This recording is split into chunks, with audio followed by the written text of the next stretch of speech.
going great. It's fine. Everything is fine. Hi! Welcome to Encounter Roleplay. I'm going to pull up some information. Hello, everyone on Twitch. If you're watching this later on YouTube, I want you to know that you can watch this show live at 5 p.m. on Saturdays, Eastern Standard Time. Or if you want to be like me in Australia, it's on Sunday. This is the first episode of Empire in Shadow, the Compact. And we're going to be playing Shadow of the Demon Lord. So, before we get into that, why don't we sort of introduce everyone? I'm Sammy P. Hi, I'm going to be your Dungeon Master for this game. I am an Australian-based performer. I am just a big old nerd, I guess. What else is there about me? Nothing. Let's move on. I'm going to shift across to Zane. Zane, how are you? I'm fine. Can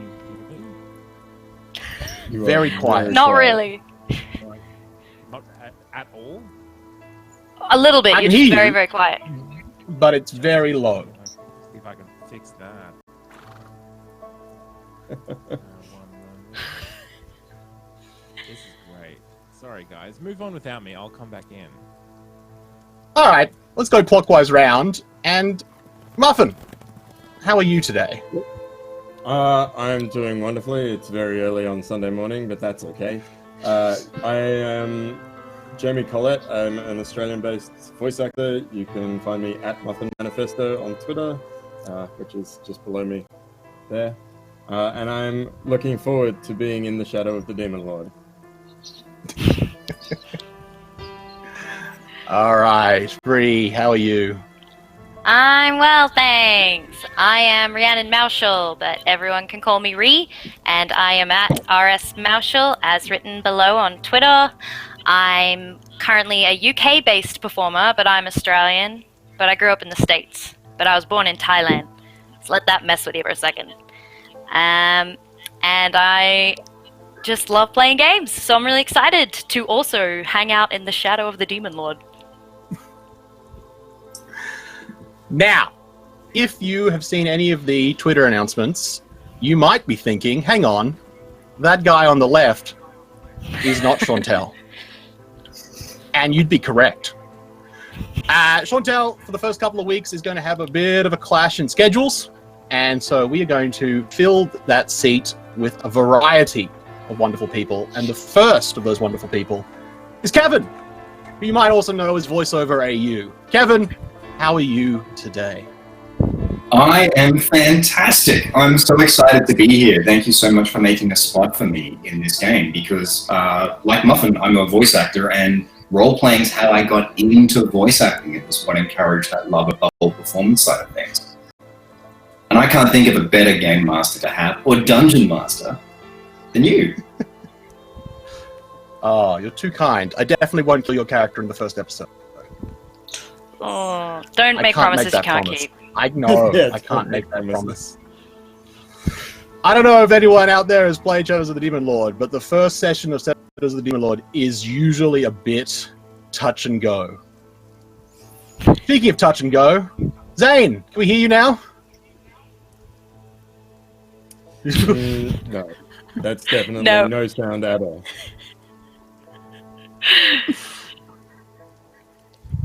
You might be muted. Struck mute by the Demon Lord. The first victim, Zane's speech.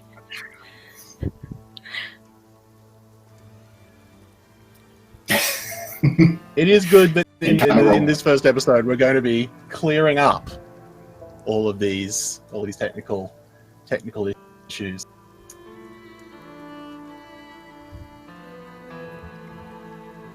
All right, you know what? Well, While Zane is fixing that, I'm going to quickly pull this up because we have a bunch of sponsors that we're going to want to thank.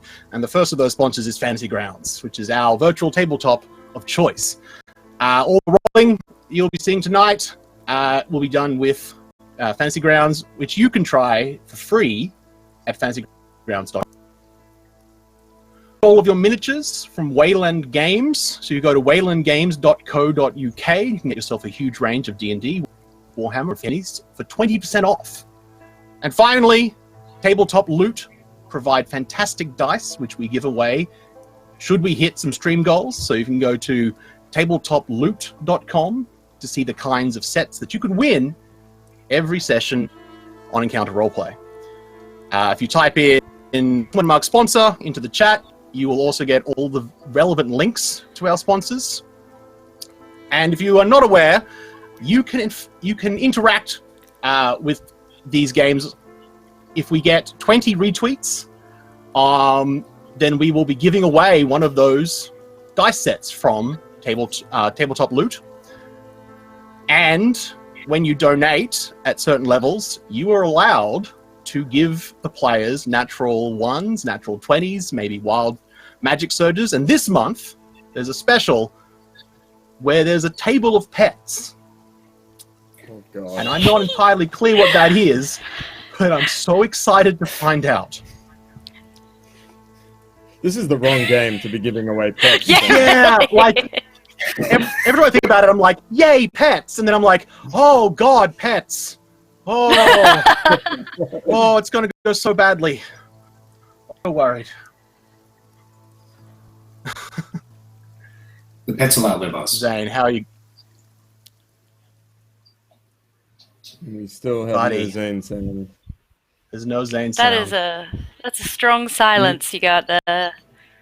You may need to reconnect to our call. Yeah, maybe.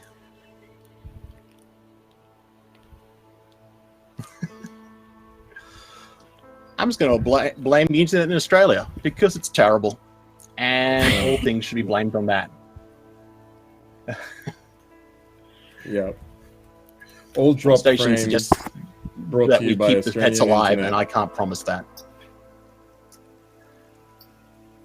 Did that work? Yeah, no, I just saw that. Hey! Keep the pets alive. Hey. Yay, Is we that a can hear yes? Zane. Yes, Oh, that's finally. a yes. Phew. Good. Zane, now that we can hear you, how are you? How are you? Look, I'm fine. I'm great. I love it. It's the best. It's definitely great to be that person in the show where everything just went wrong. Look, I tested this last night, you guys, and it worked, and I hate computers. Whoa. Shots fired. That's right. You shouldn't No, that's say right. that I'm out. calling them out. Oh, God. Oh, no. They'll hear you, and I can't be held responsible for what happens.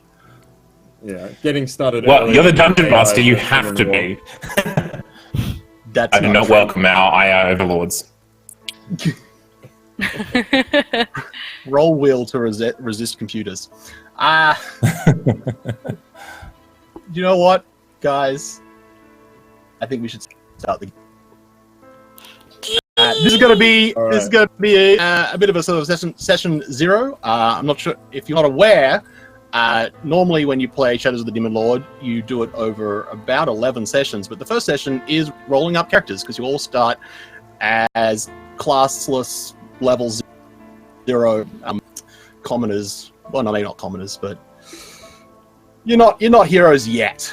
We're going to do it a little bit differently in that I am focusing on the compact, and I'm stealing or being inspired by, depending on how you feel about it, from XCOM. So instead of everyone having a sort of set character, we'll often be picking characters that agents that are available.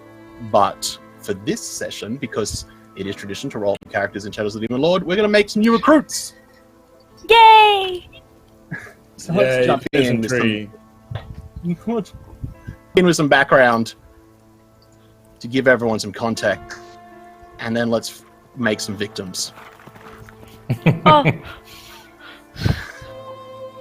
So welcome to the planet Earth. It's very much like Earth, just spelt differently. And we are focusing on the continent of Rule, where for the almost 1,000 years, the Empire has dominated. It is a vast realm of incredible wealth and military might. It grew by conquest, annexing nation after nation until it stretched from the desolation in the north to the edge of the frozen wastes in the south. Of the Shield Mountains in the west to the shores of the Auroral Ocean to the east. For 1,000 years, the strength of the Empire came from its vast military of orcs. Orc shock troopers that could crush any rebellion, could put down any foe. But there was a dark secret in the Empire. And that is the orcs were not volunteers, they were not rewarded. They were unwitting slaves, held in thrall by ancient and dark magics. Until 10 years ago, when the orc drudge murdered the Emperor, shattering the bonds, shattering the magic, freeing the orcs.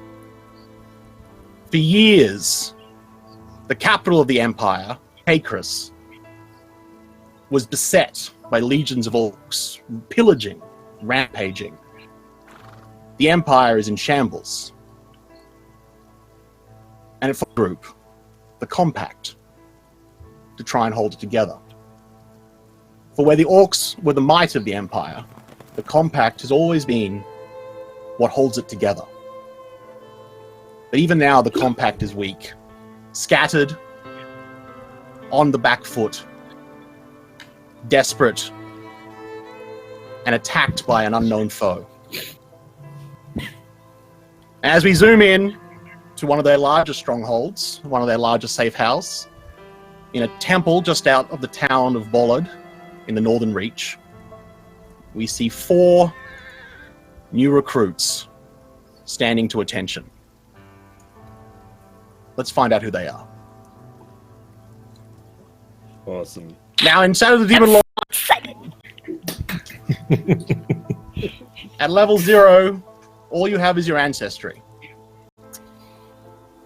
Now, I want everyone to either pick or roll for what the ancestry of your agent is going to be. There are 6 ancestries in the core book, so you can just roll a d6 if you like, or you can pick one. I'm totally happy with... I'm gonna let the hands of fate decide. Yeah, I'm already rolling. Yeah. Alright. After your intro, I think I'm going to go for orc. Yeah. I rolled a 2, so I'm a changeling. Interesting. So far, Look, so far, I'm so also a unwelcoming. changeling. Wow. Well, look, I also rolled orc, but Kevin, if you're keen on being an orc, I think I might just be your average human, because someone's got to be, a human. Someone's gotta represent the masses. Well, I tell you what, you go orc, I'll roll. I'll go with the democratic response. I bet you're a all changeling. changelings. Yeah, I rolled a 2. you're all changelings. It's an army of changelings. Wow.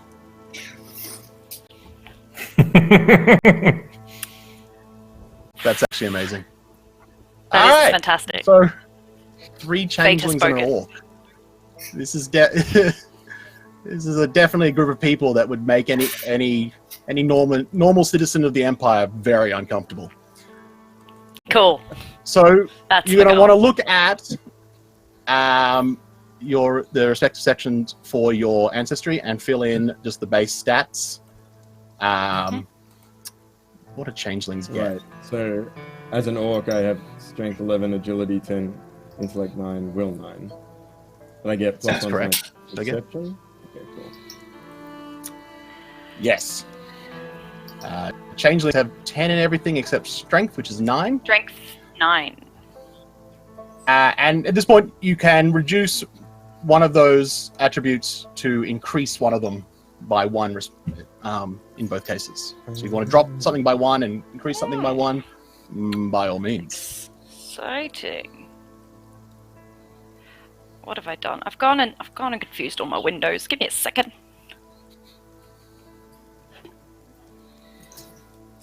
Talk to me, Sam, about the difference between intellect and will in this game. So Shadows of the Demon Lord, I like to describe as what happens if, after 4 seasons of Will They, Won't They, Dungeons and Dragons, and Warhammer Fantasy finally hooked up and had a baby. And that baby is Shadows of the Demon Lord. So it sort of condenses it a little bit. So instead of having the 6 stats from Dungeons and Dragons, it has 4. It has strength, agility, intellect, and will. So intellect is obviously equivalent to intelligence, but it is also it covers not like just, it's also things like, so if you were, it's your wit, it's your cunning as well as like memory and education and things like that. So if you wanted to, intellect will be for if you're trying to like recall a piece of lore, but it will also be used if you're trying to deceive someone. And the same token, if someone's trying to deceive you, you would resist it with your intellect. Will, on the other hand, is sort of like your sense of self. It's your discipline. It's your courage. It's most importantly used to resist insanity. It's time for someone to wake up. I wanted to make a joke about that. That's the sound. That sound will happen every time I say insanity, but I don't want that sound to happen every time I say insanity. Then literal Then stop insanity. saying insanity. So yeah, will is just sort of can also be considered like your force of personality. So if you're trying to befriend someone, you might use your will. They're also both used for magic. So the more sort of arcane wizardy magics are generally going to fall under intellect, and the more sort of like divine or nature-based magics are going to be will. All right. In that case, I need no intellect. I will be fast-moving orc. Love it. I'm actually feeling like dropping my strength even lower. I feel like being pretty puny, so taking it down to an 8. And pumping my intellect up 1, just to make things interesting. Since we can throw them either way. Just want to take a moment, and I'm super excited because I haven't done this before, but McCracken just subscribed with Twitch Prime. Thank you so much. Hey! That's awesome. Hello, McCracken. Awesome. How's it crack-a-lackin'? Oh, I hate myself. Sorry. Get out. Release the McCracken. So that's why, Sam, I would love to drop my agility by 1 and strength up to 10. I'll allow it. Particularly because I have no way of saying I'm just gonna stay average. It's gonna be that guy. Yeah.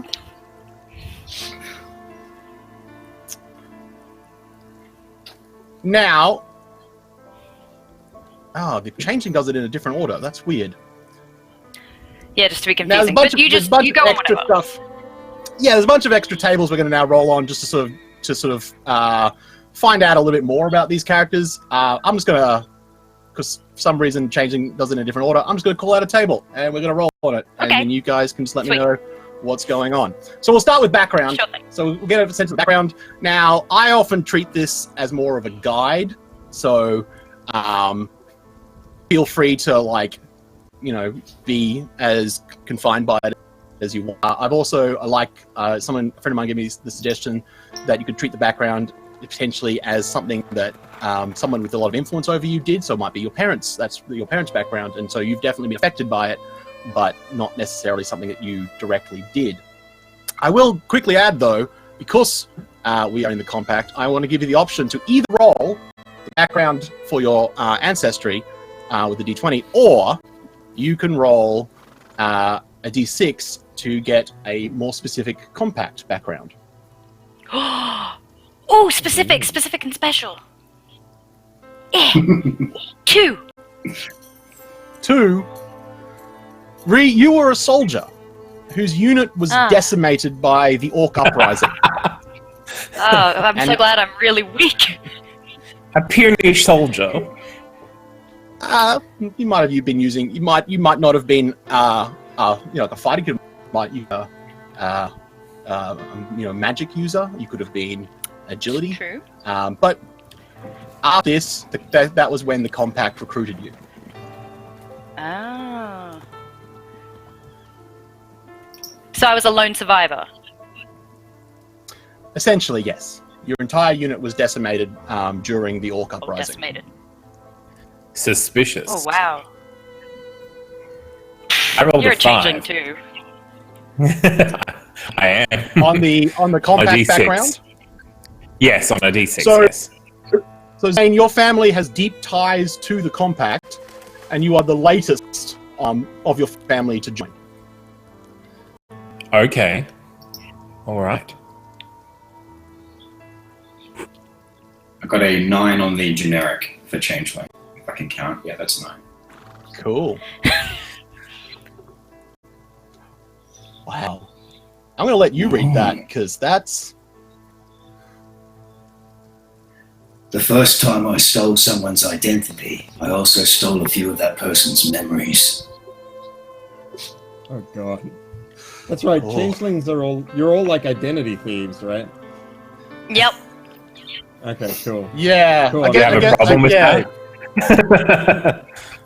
As long as you don't have a problem with an orc in your midst. That's why, like, Oh, these were what the if I do? Always wanted to be an orc. Of the 6 ancestries in the core book, changeling and orc are probably the most, like, the ones that are going to put people off the most. Yeah. People fear changelings because people fear the Fae, and they should. That is, you should definitely fear the Fae. And for reference, changelings are essentially means that some Fae on a whim has stolen a child and left you in its place, and the idea is that after a couple of weeks to get away with this deception, that the changeling, who is mostly just made of magic and twigs, will then fall apart, and the parents will just obviously go through a lot of trauma. But for some reason, that never happened to you, and you just became a person. So like, mortals don't like you because of your association with Fae, and Fae don't care about anything except themselves, so they're not going to help you either. Fair enough. Muffin, what did you get? So I rolled on the orc background, and I spent a D6 years, so let's find out how many years. 5 years fighting in the fighting pit, testing my skills against other orcs for the amusement of the crowds. I was a pit fighter. Okay. For 5 years, wow. It'd be All right. really awkward if I now roll lower than 5 on my age, but we'll see. Woo! Embryonic fights. Someone would pay for it. Does lead us neatly into rolling for age, so why don't we do that? Alrighty. Sure. So that's 3d6, right? Yeah. Yes. And again, like I said, if you roll something which just doesn't really work, just change it. Just tweak it. I am I'm a not gonna young stop you. adult.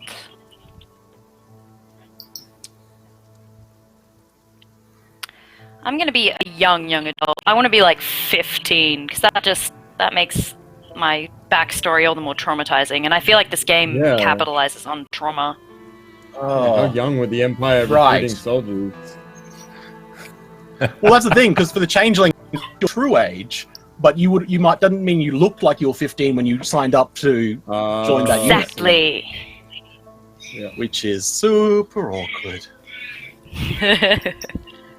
I'm going to join your budding YA novel, and I'm going to go for 15 as well. Ooh. Wow. Well, Oh my For an god, orc- let's I'm do gonna be that! I'm going to be the really, really condescending 16-year-old amongst you're that 15-year-olds. 1-year-old, huh? Yeah. Oh god. It's going to become a teen Bunch drama. of teenage. Yeah, it is teenage changelings and that one like orc dad who's like, "Oh, you guys." Yeah. Well, for an Oh, orc, I am a gosh. middle-aged adult, which is 19 to 26, because they don't live that long. Far out. Ooh. Orcs So, being I'm ultimately gonna- a creative species weren't created to live that long. Mm. Yeah. I'm going to be Oh. 20, but I was put in the pits when I was 15, so I know what it's like to be young and glorious. You know, have dreams. Oh. Oh, we're all gonna die. Why does it feel suddenly worse now that you're all so much younger? Why do I feel worse about what's going to happen? I feel suddenly Well, much you more know what's protective. gonna happen. I mean, Sam, I guess While we're on build and appearance. Oh, sorry, Marvin? I think, well, Zane, did you roll your age? Yes, yeah. So I got young adult. Okay. Just before we move on, I've just noticed that orcs start with 1 corruption. What does that mean? Ooh. Oh. So, yeah, corruption is just basically it's like literal, like spiritual corruption. Okay. So essentially, it is a known fact of the world that when you die, your soul goes to the underworld, where it is slowly basically reset to a base state and then returned to the world, and your soul is reborn. And so this is a continuous cycle of sort of reincarnation, essentially. However, if when you die you have corruption, you instead go to hell. And instead of your soul being gently massaged back into a base state, it is instead slowly tortured back into a base state, where devils will feed off your corruption for as long as they are able. Awesome, So that's metal. just starting with corruption means it's not good. That's basically that's basically the holdover of the fact that orcs were basically created from dark magic. So it's just like All right. you would output that there's like the sort of the echoes of that process means that every orc has a this level of corruption. Great. If it gets high enough, it until you get to like 4 corruption, it's not really going to have sort of a mechanical effect. But after that, yeah, things like, animals will react badly to you, and your presence will make children cry. Does it mean that orcs make great politicians? Wait. Pew, pew, pew, pew, pew. It's far too early in the morning for those kind of hot takes. All right. But yes, Or late yes, at it does. night. All right. So I guess build and changeling might have some extra things. Oh, changeling to have things like apparent ancestry and gender. So do that as well, and then work out. So what changelings, you'll need to work out what you currently look like. Oh, and yeah. and then you'll go to that ancestry's table to work out what age you appear, and what your build and what your appearance is. Ooh, I appear to be a dwarf. So let's go look at what that's gonna be.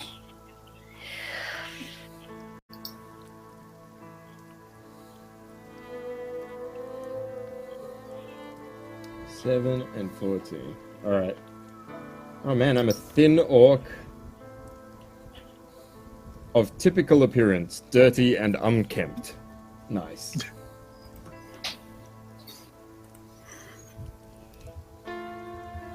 I am a slender male human who is just unremarkable. Perfectly average. Yes, but your character. What is your character? Oh, Wow. guys. Shots fired over That's- here. Fantastic. I stand a bit shorter than other dwarves, and I look like a typical dwarf, being hairy, portly, and grubby. Oh, how old am I? Or how old do I appear? So tricky. And Probably a good I idea for look changeling like to I'm. appear. Sorry, you go. I appear between 31 and 50 years of age. So I'll say, yeah. Appear in my 40s, Yeah. and I'm a typical dwarf, if a bit short. But, you I know, think I feel more dwarf. comfortable now that you guys don't just look like teenagers. It's like, Yeah. But we behave like teenagers? I think that's more disturbing. So you've got these grown that is terrible. adults around you who are like, stop it! Why? Oh. I'm going to go mortgage like everyone else. Zane, how about you? What has your changeling appeared I'm currently? Human, and Yep. I'm just about to roll on the human table. Ugh. Scrolling. You remember what I said about computers? Mm-hmm. Vaguely, I Stop Mhm. it! some memories of They that. will yes, fight back. yes. Skynet. I'll take them.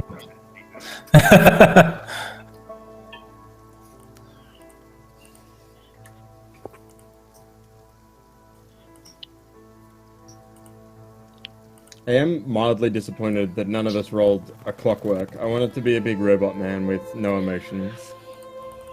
There's still time. Robots have Wow, that feelings. sounded too deep. That sounded really deep. Are you okay? Yeah, again, just real life stuff, not games. Just yeah. I- Oh, that's what I felt no. like. Just, wow. I have, I'm attractive. I have several attractive physical qualities that make me quite comely. All right. I like that you said, oh no. What does that mean? I don't know how to roleplay these guys. You Just like always walk chest forward. you just how do I do that? And lead with the chest, bat the eyelashes.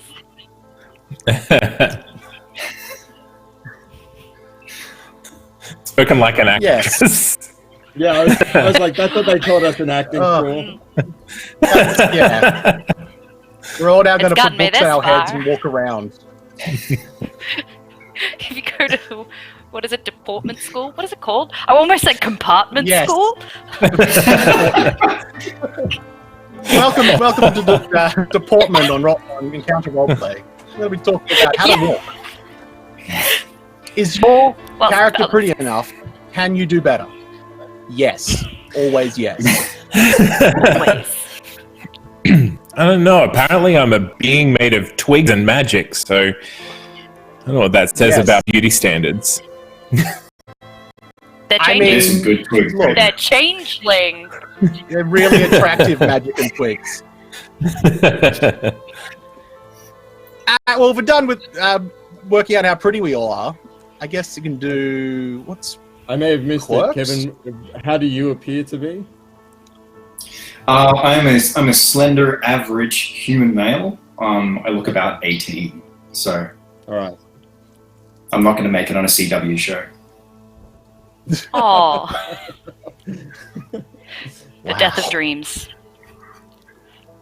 All right. Yeah, there we go. so it's personality and changelings also have a little quirk. So personality and quirks. Away! Quirks. Ooh, I'm gonna randomly roll this. Oh, 20. What a waste of a 20. Oh, gross. Forms I adopt have no hair or fingernails. So I'm a bald average dwarf, but it said I'm That hairy. is very strange. You look like you're supposed to be hairy, but you're just completely clean shaven from head to toe, including your Can I- fingernails. Can I say that's head hair, so no matter what form I adopt, I'm bald, so I'm this bald but very lusciously bearded dwarven woman? Yes, Thank you. yes. Without fingernails. But you definitely don't have fingernails. Cool. I'm alright with that. Ooh. I never really understood their purpose anyway. Oh, you will. Now that you don't have them. All right, I'm gonna need you to open a can of Coke. Ah! I start using my teeth. I give off an odd earthly smell. Ooh. I don't know why I was intrigued by Such that. a fun group of people. It's like a fragrance. I try to do the right thing and use my changeling nature to help people, but I have terrible nightmares, so I seem to be the one with the conscience. Someone has to have it. Yeah. So it's 3 terrible people and 1 person who tries really hard. Oh, I haven't done my personality yet. There's still time, a chance for me to be good. Let's see. Yes. Now, Sam, you said we can use some authorship to choose these rather than roll if we want, right? Oh, I did, and I'm suddenly very worried, but yes. Well, look, I rolled my orcish personality, and I got the classic orc personality of kill! ! Which is cool. It's a classic. But It's to the I feel to the point, like I feel like I want to pick this one here on the table, which sort of fits our storyline here, which is that I believe my people have committed great acts of evil in the Empire's name, and I want to strive to right the wrongs. Ooh, I like that. Yeah, cool.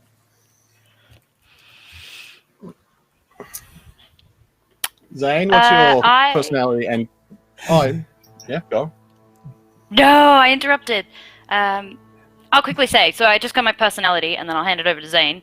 My nature is a gift, and I use it to do what I think is right, even if it means upsetting others along the way. Yeah, you're a self-assured changeling. Sounds about right. I take on other forms for profit, usually to gain places normally forbidden to me. So I don't care about any of y'all, I think. I mean, that kind of attitude Yep, I just like the money. might be why you were recruited into the Secret Service of the Empire. It's like, oh, I see you're happy just breaking into places. Yeah, come, please. Yeah. Please. We can definitely use you. Wow. All right. Is that everyone? Personality, quirks. Fantastic. Yeah, should we name ourselves Yeah, that's probably. before we go too far into the future? I'm very attached to labels. Yeah. What do we have left to roll? Professions and... Professions, and then I equipment, guess is that it? starting and your interesting thing. Oh, that's right. We get like a little bauble or something. All right, cool. Yeah, I can name my character. So apparently for changelings, it says when not using the names of people they impersonate, changelings use nicknames such as Coy, Jester, Mirth, Rook, Shadow, Slick, or Sly. Or should we go with what we appear as? Should we choose our appearing names? It would depend. You'd want to think about so you'd have your name. It's like what you consider to be your name, and if you've been like if the compact is aware, and if you're not trying to hide that fact that you are from other people, like the compact, leadership probably knows that you're a changeling, but everyone else might not be aware. So if you're trying to keep that on the down low, you'd probably want to use a more dwarven name. But if you've been quite open about what you are, and the compact is definitely a place where you'd be I don't accepted. have fingernails, so I reckon I'm pretty open about it. I mean, that definitely makes you. It's notable, but this is a pretty. It's not. You could just be a dwarf with A lot of people have had their. Yeah, it's the sort of thing where fingernails removed. people might. Yeah, it wouldn't be as big a stir as you might expect, but it'd be noticed, but people aren't going to be like, oh god. Okie doke. Then I'll have both. I'm gonna Google some names. I really like the name Sly. I think I'm going to take Sly. All right. I think it's a good choice. Truth is there.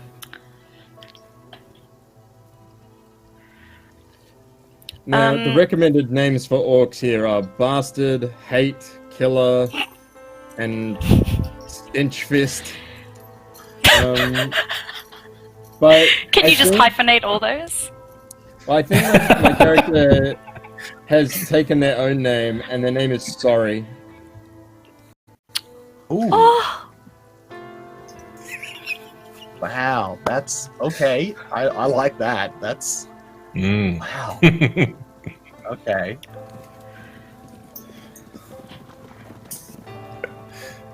I'm going to go with a human name for the moment of Oren.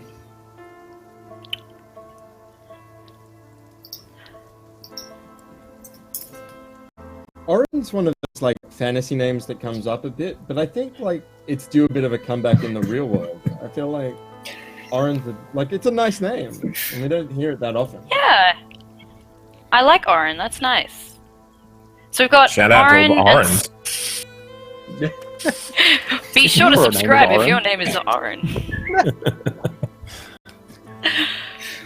Oren, Leave a comment sorry. on YouTube, Oren. Sly. I will be Wit. And I think she's just gonna go by Wit. Because she thinks she's very clever. All right. So we have Sorry, Wit, Sly, and Oren. Cool. So, in Shadows of the Demon Lord, instead of having sort of like a set skills table, you have instead professions. So, professions work by essentially being either, if you can, sometimes just means you can just do the thing, and I won't need you to roll, or I can let you roll with maybe an advantage or with a boon. But you get 2 to start with. You can also trade in one of those professions for another language that you speak, or the ability to read a language that you already speak, because you don't automatically get the ability to read unless it says. Which I think everyone here just speaks. Yeah. Yeah, no one can currently read.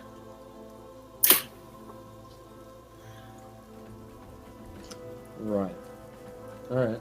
Let's do some rolling. Can I choose that one of my professions be academic, since I'm clever and I feel like that's important to my character? Yeah. Cool. Then I'll roll to see what academic profession she's in. Yeah, with the professions, you can definitely roll for them, but you can also just choose them if there's specific ones you want. And maybe you just choose the Nice. type and then roll for the actual, however you want to handle it. I think I'm going to choose criminal and roll. Do orcs follow the same gods as other people, or do they have their own gods? So orcs generally, particularly now they've been given freedom, are as likely to pick any of the religions as anyone else. So the main religion in the Empire is the cult of the new god, but there's definitely a lot of following, particularly in the northern reach, of the old gods. But the orcs do, particularly some of the orcs who have remained in the capital with Drudge, they do worship what's known as the dark gods, which are the gods of the Jotun, who are these sort of like almost like half giant race that live in the frozen south. And the Jotun are actually like orcs are essentially corrupted Jotun. And so now that they've regained their freedom, some orcs are trying to reconnect with that Jotun ancestry, with very little success. But part of that is sometimes worshipping the dark gods. And I think they're more specifically known as the. I'm just trying to look this up. Yeah, they're sometimes referred to as the gods of blood and iron. All right. Did you say you were going for academic, Reed? Yeah, and I actually then rolled and got academic again, so she's like a full-on scholar, I've decided. Oh, awesome! There might be a way that for our characters to connect. Ooh. I I just need to also pick another rolled- language. I rolled as a soldier, which seems very fitting, and I'm wondering whether, because you were also a soldier at one point, Wit. Yes, I was.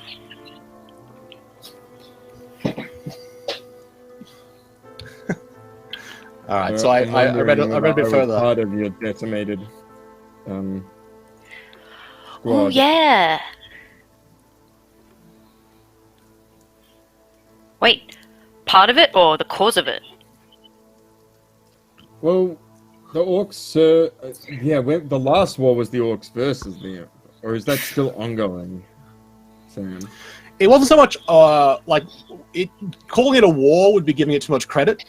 It was basically the orcs realized, because the orcs are the vast majority of the military for the empire. Like the other provinces all had their own militaries, particularly some of the ones who were getting a bit disgruntled with the empire. They were building up like militias and their own sort of. Some nobles might have they might call it their guard, but it was basically a military. But the vast majority was orcs. So basically, the entire military just decided to work for themselves and just ransacked the capital and surrounding areas. So it wasn't just a war. Like there was for a decade after it happened, everyone was basically just waiting in fear that these orcs were going to start just pouring out of the capital and just ransacking the empire at large. And so it didn't happen. And a lot of people, some people are just relieved that it didn't. The Church of the New God has definitely been sending in missionaries, and of late, some of them even come back. There's been a couple of there's actually been, because of this, like some of the these like orders within the cult, because they've been able to go in and then come out and sort of like let people know, they've definitely gained a lot of prestige, and the church has actually been taking over a lot of the sort of civil duties or the civic duties that the empire isn't handling anymore, just because no one else was. So there's been a bit of an upsurge within the cult of New God.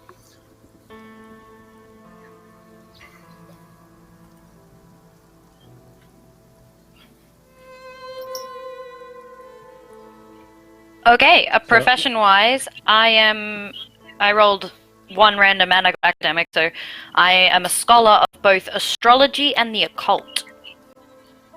Ooh. Nice. Demons in the sky.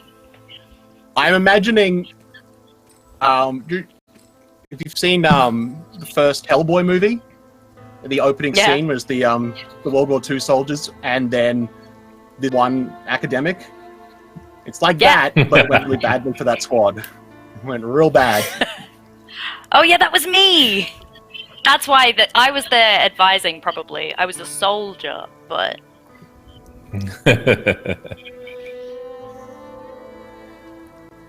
My morally flexible character got both fence and pickpocket. I'm full criminal. Yes. See, you know how to steal, and then also how to sell the stuff you steal. Well, one's useless without the other. Yeah. Good thing that you got both.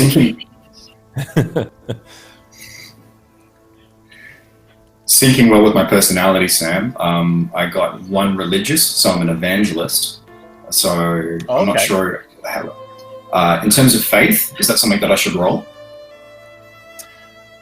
You can you can decide on that. You can, I mean, as I said, the main religion within the Empire is the cult of the new god, which on a very basic level is kind of like a mix of Christianity and Buddhism. So it's like Christianity, but they know reincarnation is a thing. So it's mostly focused on ensuring that you don't get corruption in your soul, and it also stresses that sort of gods need belief. So it's this sort of like this dual relationship where we worship the god, well, not gods, it's the new, and our belief then fuels in return the new god. That's how all religions work. The other big one is the old gods, which is essentially a lot of very much like worshipping like aspects of nature. That's the one. So we have like so that one's still very strong in the old faith is what it's referred to, not the old gods. So the old faith is still very common, particularly in the Northern Reach where we are currently. Yeah, there's a lot of like small details about religion in the book on page 171. Thanks. I am my orc was a soldier and a pit fighter at some point, but their other profession now is as a flagellant. I think That's a profession. so. Yeah, I know, right? Of yourself or others? I was gonna say I could be paid for that. of the self. The gate. It says here, you cloak yourself in deprivation to bring you closer to your gods. You might scourge yourself, deprive yourself of food and drink, etc. Find other creative ways to make yourself suffer. Cool.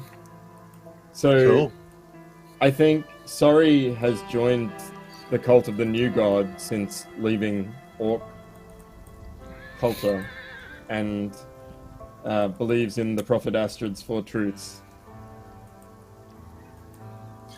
And she seems to You gotta hold those 4 truths so tight. You got it. Well, I know there's a lot of, I guess, a lot of penance that you seem to want to put yourself through. Yeah, I think they're like very old school flagellant. There's a lot of like self-whipping and scarification and that kind of thing. And you can't really tell the difference between the scars they got from the pit fighting and the scars that they give themselves now. It's just a kind of just a whole mix. They all sort of merge into each other. Scars on scars. Yeah. Oh, oof. So has everyone got their professions? Yes. Oh, my other one is architect. Oh, fun. As you do. As you do. Oh, I see. Yeah, we could have. Yeah, I like that. We could have been linked up because architects regularly need occult astrologists when constructing ceilings. Well, we could have Tell that to the crossed paths in a Egyptians. place of learning.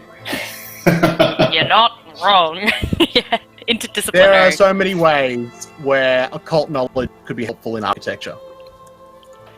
Particularly Yeah, you in don't a want to world- accidentally build an altar to the Demon Lord when you thought you were doing your veranda real nice, but the certain curvature of the walls. One day you scratch yourself, a bit of blood falls on it, and it's like, blah. You avoid I that. had this client once, built this sort of gazebo. Turned out, That's way I need everyone to roll a 3-6 to check what kind of wealth you're starting at, and that would also tell you Got what you're it. starting equipment. 3d6.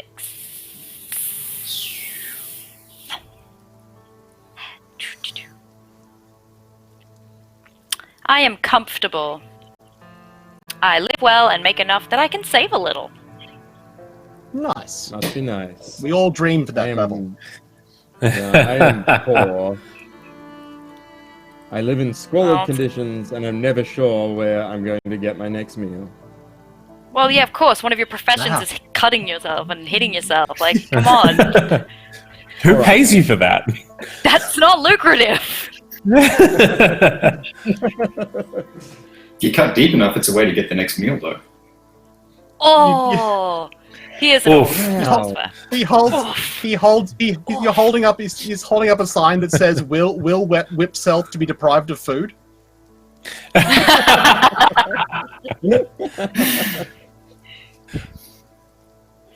I also am comfortable, living well, saving a little. Alright. So Nice. I like that the three changelings, given that they can look like anyone, are doing quite well for themselves. Yeah. I'm just getting So by. there's there'll also be there's a list of stuff that you all have, so you want to make note of that. Oh yeah, that's right. I gotta check that out. You'll get a couple of coins. You want to roll for that. You have to pick what weapon you have from the list. Okay, let me go into equipment. I get a staff, a club, or a sling, so I better have a quick look at what those do. Three of you have rank 0 spells. I should.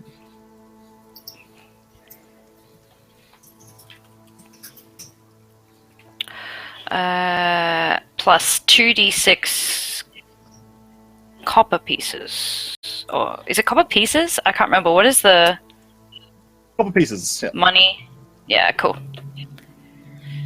7. Rolling in it. Yeah, the money is the lowest currency is called bits, which are literally someone has taken a copper penny and just broken it into 10 pieces. Yep. And then, 10 bits is a copper, 10 copper is a silver shilling, 10 silver shillings is a gold crown. So far, so fantasy setting.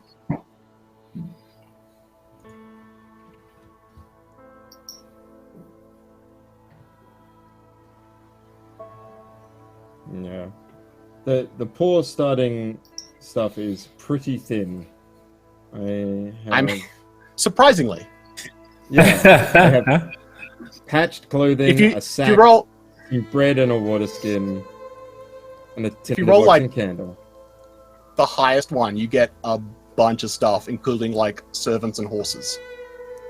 That's so great. Which I was kind of hoping someone would get, because it's sort of oh, now we have just a mass of people just. All right, sorry. I froze for a second there. Nothing really amazing happened. We didn't all die, did we? Not yet.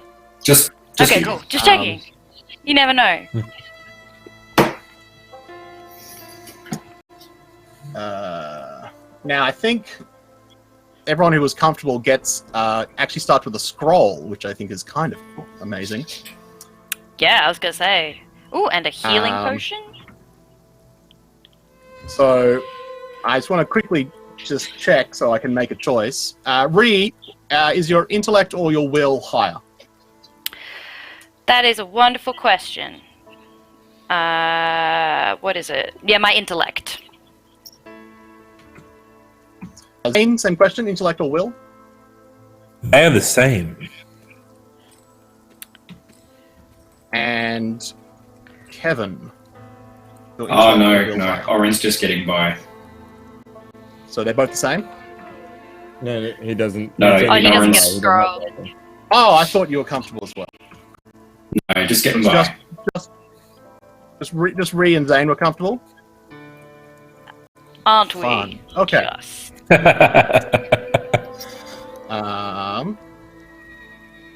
What's a fun tradition to give you a scroll in? While I am looking at that, Fun, he says. while I'm looking at that, start I guess rolling for your interesting thing. Oh. I just did roll for my interesting thing. And my interesting thing is that I have a reputation for being a badass. That's your interesting thing? That's what it says. It's table 1, number 20. Wait. A reputation for being a badass. So you're telling me The scar-covered orc who has been fighting in the battle pits has a reputation of being a badass. Impossible. The orc who whips themselves for fun. Yeah, Just I feel so like you we're kind of got clear. gypped. I think the fact you were a badass was kind of already known. No. There's a difference between, like, known and it being, like, interesting. And a Like, literal thing as well. Do you have, like, when it, 'cause this is to everybody be an knows. interesting thing, do Yeah. you get a participation ribbon that says badass? No. just everyone knows. You get that saloon effect when we go in somewhere. Oh, yeah. Oh yeah! Can that be a thing? Like when he enters a room, everyone just goes, ooh. Alright. Oh, I should be rolling my thing, shouldn't I? Alright, table 3. Let's see. Oh, it better be as cool as what you got, or I'm gonna be really angry. Alright, come on. What did I got a small dog with a tendency towards viciousness. What? That's amazing. We have a All I got was a cauldron with bones. I've got a dog! Life is Did you good. keep that Well, in the your pouch? dog can have my bones. You got the Yeah. Warhammer reference. That's fantastic. So Zane, you used to have a small dog.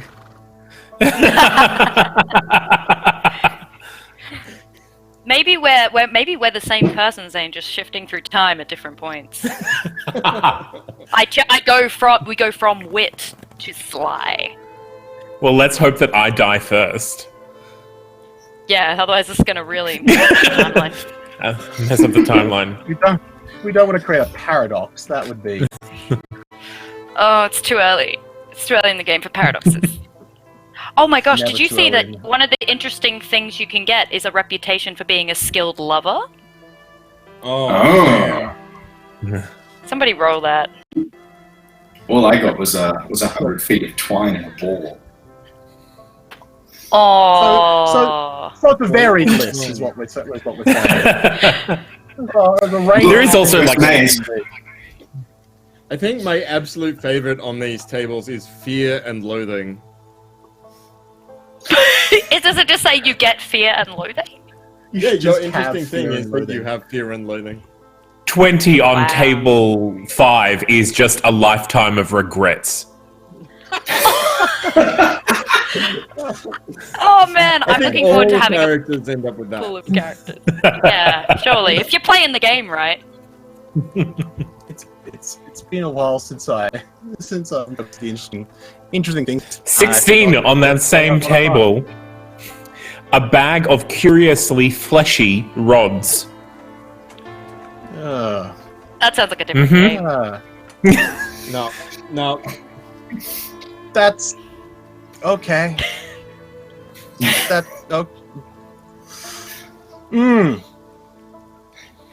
Alright, sorry, I've had my fun. I have a dog. All good. We can end there now. I got a dog. I'm done. Bye guys. we got pet. It happened. We didn't even need to We wait didn't for that need table. donations. Just got pets. So now we will see how well we can care for that pet. Alright, everybody do. I'm gonna spend about half an hour deciding on a name. So I'll be over here. It's like you just know it's gonna take you longer to name the dog than it did to name your character. Oh god, yeah. as is right and proper. Oh, naturally. All right. me if I'm So wrong, Sam, Lane but- and Ree, you should both have scrolls. Oh, cool, thanks. Those Yep, are I what will. you have. Let me get Oh, to it. secrets. I mean, they are within their right to tell you or not. No, I'm They're definitely down for carrying secrets. rolled up screen kind. Ooh, you know what? I think I will share mine just because I'm a very open person, as you can tell. Mine is the scroll of Nightfall Blade. Duration 1 minute. Wisps of darkness form a solid blade in your hand that remains for the duration or until it leaves your hand. The blade functions as an offhand swift weapon with the finesse property that deals 1d6 damage. It deals 1d6 extra damage when you get a success on an attack roll against a target, blah, blah, blah. Obscured by shadows of darkness. That is badass. Thank you very kindly. Oh, so glorious, generous DM. Yeah, I can give nice things as well. Well, it's early days. We haven't irritated you enough yet, obviously. Yes, I'm gonna just lull you all into a false sense of security. That's the idea. Our derivative stats like health and defense. Health is strength and defense is agility, right? Yes. Okay. I just double check if orcs get any bonuses to those. No. No, I don't. Yeah, so your defense is just baseline your agility, your health is baseline your strength. Okay, so if my strength is down by 2, my health should be down by 2. Yes, whatever your Or strength is it is, because that will be he's- your health. Okay, cool. Whatever your current health strength score is. So if at any point it goes down or goes up, it will affect your health accordingly. Okay. And that is how much. And so the way it's often worded in Shadows of the Demon Lord is instead of like in Dungeons and Dragons where you have like total amount of hit points and then you lose hit points as you take damage. Here you basically fill in damage, and once it reaches your health, that's when you go down. And if once it reaches halfway, you're injured. If you ever take your full health rating in a single hit, you just die. Oh no. Woo! And I have at the ready, and I don't think I've used these with any of you yet, so this is going to be a fun surprise when it happens, is we're going to be using the super special Battle Scars rules, which they've sort of released. They sort of extended injuries and what happens when you get injured or what happens when you get incapacitated. So now when you get to half your health level in damage, it normally in the regular game, it just says you are now injured. And that's all that happens. Now you might actually be injured. Because I feel that given that you're going to have a pool of characters, I may as well just maim a few of them. So it's a fun and traumatic table. You never get injured or incapacitated. You never have to find out what's on it. That's not going to happen. Yeah, I mean, what kind of game are we playing? A sort of a dark and horrific one, I think. I think that's what it's supposed to be. The other thing you want to double check is that you've got your healing rate. Your healing rate is 1/4 of whatever your health is.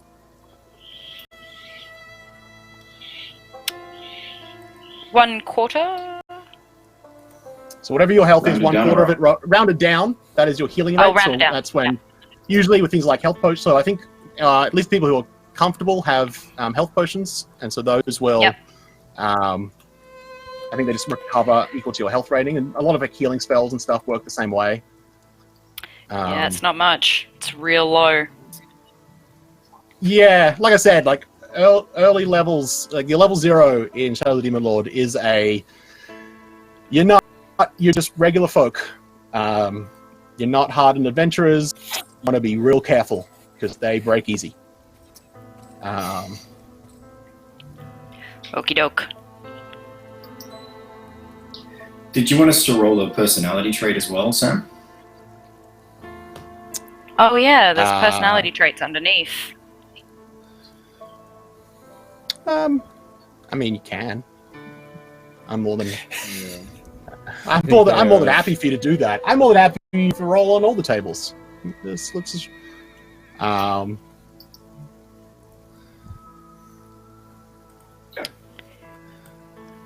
So you roll like a I'm helpful. positive and a negative. Aww. yes.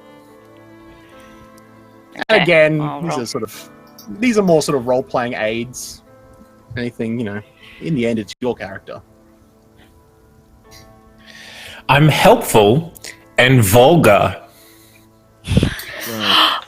No way! I'm Oh. fair and vulgar. Oh, I'm so glad. Oh no.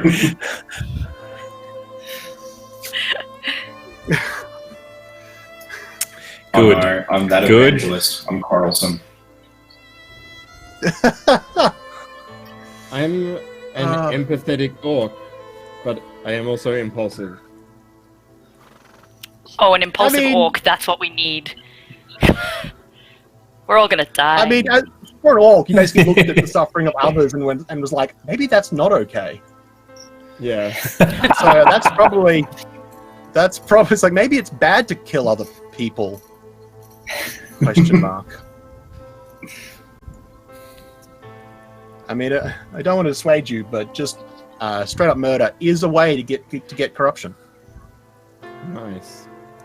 It is fun though if you look at like the things that give corruption. Some of them are like pretty sure that's like a standard list for Dungeons and Dragons players. It's like murder, theft. And like okay. Well, it looks like we have our 4 We recruits. might be done with that. Yeah, we've discovered, we've molded these blank slates into, I don't want to say something good, but something. Hey, we've got a dog. Or parts of a dog. A dog called. I think I've settled on calling it Newt. Newt? No reason. Nice. Just wanna. Yes, Newt. Newt or Newt? I don't know with my weird accent. Newt say Newt.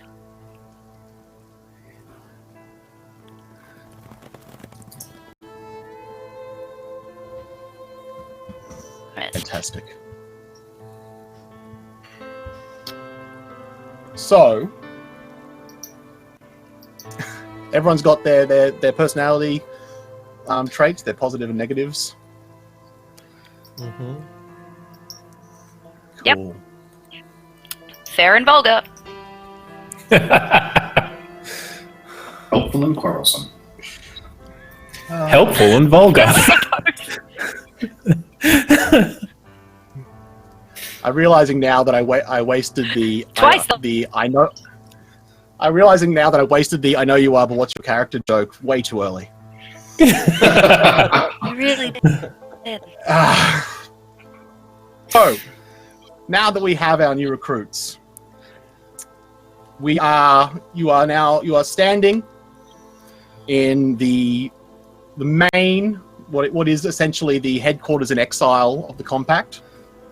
It is a rundown temple just outside a small town called Bollard in the northern reaches.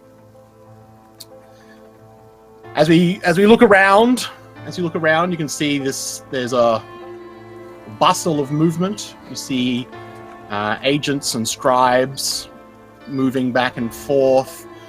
There's a tall clockwork stalking over there every now and again, sort of giving a crisp but clear instruction. You can see that the face of this clockwork is made up of basically small like pins that move in and out to create the look of a face, and it's talking. But as We're you're just starting there, with worse right off the bat.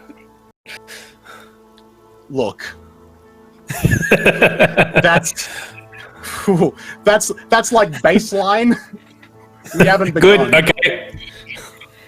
Braced. Assume. Yes, appropriately puckered. As you're standing, you've been told to sort of stand here and await instruction. And as you do, you are approached by a very stern-looking halfling. Where most halflings are more comfortable with something to eat in one hand and a mug of something frothy in the other, this one walks with purpose, but with also a very pronounced limp. None of the punch that is common with halflings, and instead of a sparkle in the eye, there is definitely a steel. The other thing that is also immediately apparent is he's missing his right arm. The sleeve has been pinned up to the side. There seems to be a weird bulge underneath at where the shoulder would be, under the clothes. I'm not entirely sure what that is. And the halfling sort of limps up, and then very purposefully eyes each of you one at a time. And finally, he takes a deep breath and says, I knew the compact was in trouble, but I didn't know it was this bad. All right. My name is Agent Codden. You may refer to me as Agent Codden. Sergeant Codden, Agent, or Sergeant. And should you survive long enough, and I like you, maybe I'll let you call me Sarge. What I will not accept is Codden, Cod, Coddy, Big Man, Little C, Cod in the House, or any other variation that you might think is hilarious in your head. Excuse me. It is my job to ensure that you become agents worthy of the compact. Which right now, let me tell you, you are certainly not. But I have a task for you. You may have seen we are a bit understaffed. Normally, I wouldn't trust this to such new recruits, but I don't have a choice. We have received a message from one of our candles. Now, this candle is an ex-agent. His name is Edgar Sweetwater. After he retired, he took up a position as the postmaster in the city of Sixton. He has been very useful to us, passing on information as it arrives. It is a nexus point, it is the entranceway to the northern reach. He sees all that comes in, and he keeps us appraised. And he just sent us a message that he needs someone to come get him. That he has information that he cannot trust to a courier. And so I'm sending you. We are to be postmen. No. To retrieve our candle. To retrieve the information that he apparently has. If it's so important that he actually needs to be...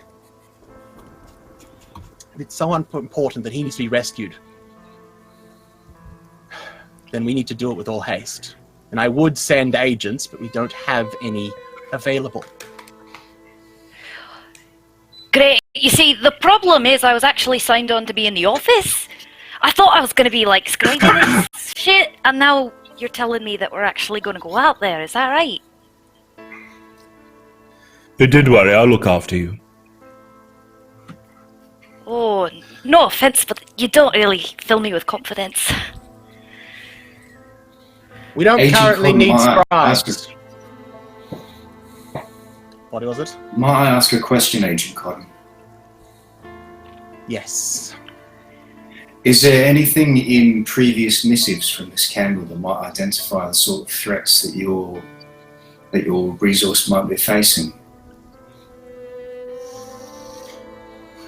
He didn't say. But we have been hounded now for years, and we have yet to find out by who or what. I want you to go in and get him out quiet. We have a saying around here that a bloodless venture is a quiet venture, and a quiet venture is a successful venture. We shadows. Having said that, we are under attack, so I do expect you to do what is needed should the requirement be there.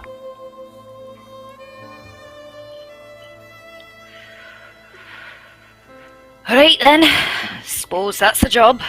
And Wit is like nervously, she's got like the dwarven equivalent of like a handbag, and her little dog's like poking its head out, and she's like scratching it, like really nervously.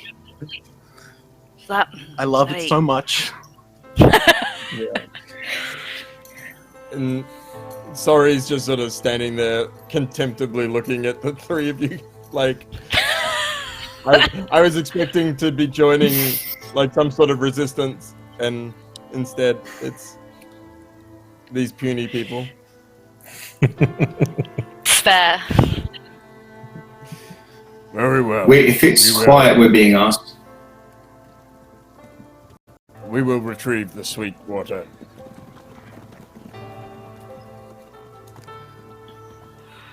What was that, Kevin?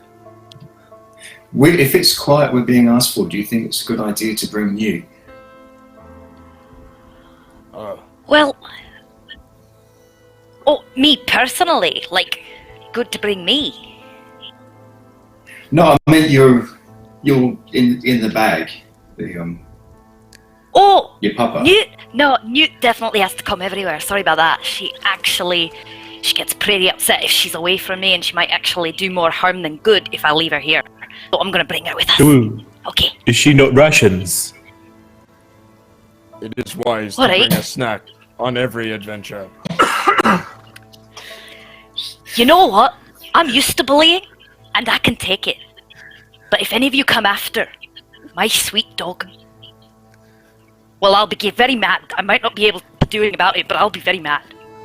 Oh no! If it's a pet, then of course she deserves to be here. And I used to have a pet myself, and I'll just hand her one of my bones to chew on, not telling you where the bones came from. All right then. Oh, wow. We'll be good Okay. friends.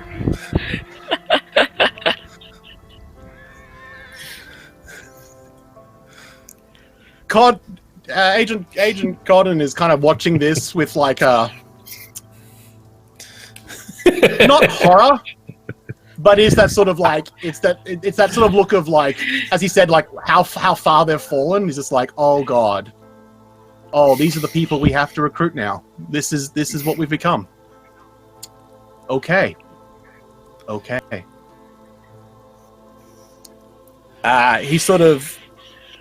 He goes, if you've had about enough, see the quartermaster for any rations that you might need, so you don't have to eat random dogs. And he'll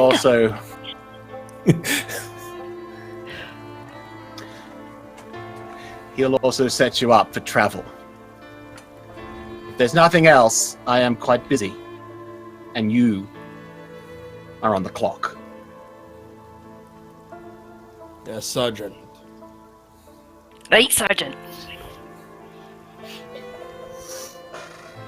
Cotton nods and then just sort of crisply turns around and limps off. All right. Quartermaster, correct? That's where we're headed? Yeah. Yes. In terms of rank, does Quartermaster more of a colleague or an officer? Right now, every single person in this building is of a higher station than you. I don't so do well with pathetic. authority, is why I ask. You are given the compact is nominally a military organization. It is like when the empire wasn't fractured. It was part of the military system, but it was very much its own thing. It's given a lot of leeway to handle its own affairs, and this was in part to sort of not let any sort of military commanders getting ideas they could use the compact to their own end, or even the emperor to use the back to their own end. The compact's loyalty is to the Empire. Whoever's sitting on the Alabaster Throne is not that important, except that it currently is, because the person sitting on the Alabaster Throne is Drudge, and that is not okay because it's caused the Empire to fracture. And so the main objective for the... Sorry, yeah? I was just going to ask, are we basically fantasy CIA? Is that what we are? Yeah, basically. You are basically the Empire's Secret Service. Or were. Now, you are this sort of rogue element. Now, the primary goal of the organization is to remove Drudge from the throne so that they can put an actual emperor there and restore the Empire to its former state.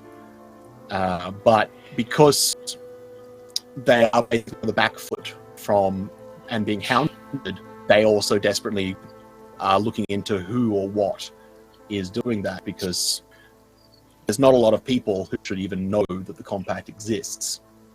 And there's definitely been a lot of cases where things have sort of, for the most part, gone back to normal since, for the common folk at least. I mean, in the end, it doesn't really matter that Kakris was ransacked if you're a farmer out in, the freeholds of Nar or something like that. But there are definitely concerning reports of people going missing and strange occurrences, and also on the rise because, well, the Empire isn't there to police these sorts of things, and so those are likely things that reasons that you may have joined, or that various agents have joined, is they've seen this happening and they want to do something about it. Your current mission is to contact this Candle. Candles, I guess I should specify, is a term where it's basically someone who works with the compact who isn't an agent. So an informant. Either they're informants. They might do the same thing agents do. Like they might actually go on missions and something, but they're not going to do it regularly. Or they might not. It might be something where they can pass on a little bit of information from time to time, or they give assistance from time to time. Technically, as new recruits, you were probably considered Candles, in that you haven't been. If it turns out that they decide it's not going to work out, then you don't become agents. It is a bit more ad hoc at the moment because everything's broken down, and the compact is now scattered across multiple safe houses and bolt holes and whatnot. So it's all a bit more confused than it is normally. When you reach the quartermaster, you do see a very a sort of a fidgety looking goblin who is sort of just sort of yelling at people. He's like, there's a massive mess, and he's just sort of yelling at all. He's like, no, not there, don't put that there, it goes over. Oh, do I have to do it all? And he's sort of picking up boxes and putting it down and moving things around, and everything's just in chaos. And then he sort of notices you kind of just staringly, and he's like, what do you want? Sir, Agent Codden sent us for provisions and supplies for travel. He sort of pinches the bridge of his nose, which is, even for a goblin, quite large and bulbous. And he goes, right, yes, you're the new ones. Of course. Well, I am Quartermaster Blix. I will make sure that you get whatever you need to do your missions. Or at least that's what I would do if I had everything in order. And he sort of casts a kind of dirty look over his shoulder. For now, I can make sure that you have rations. I can make sure you know how to get to where you're going.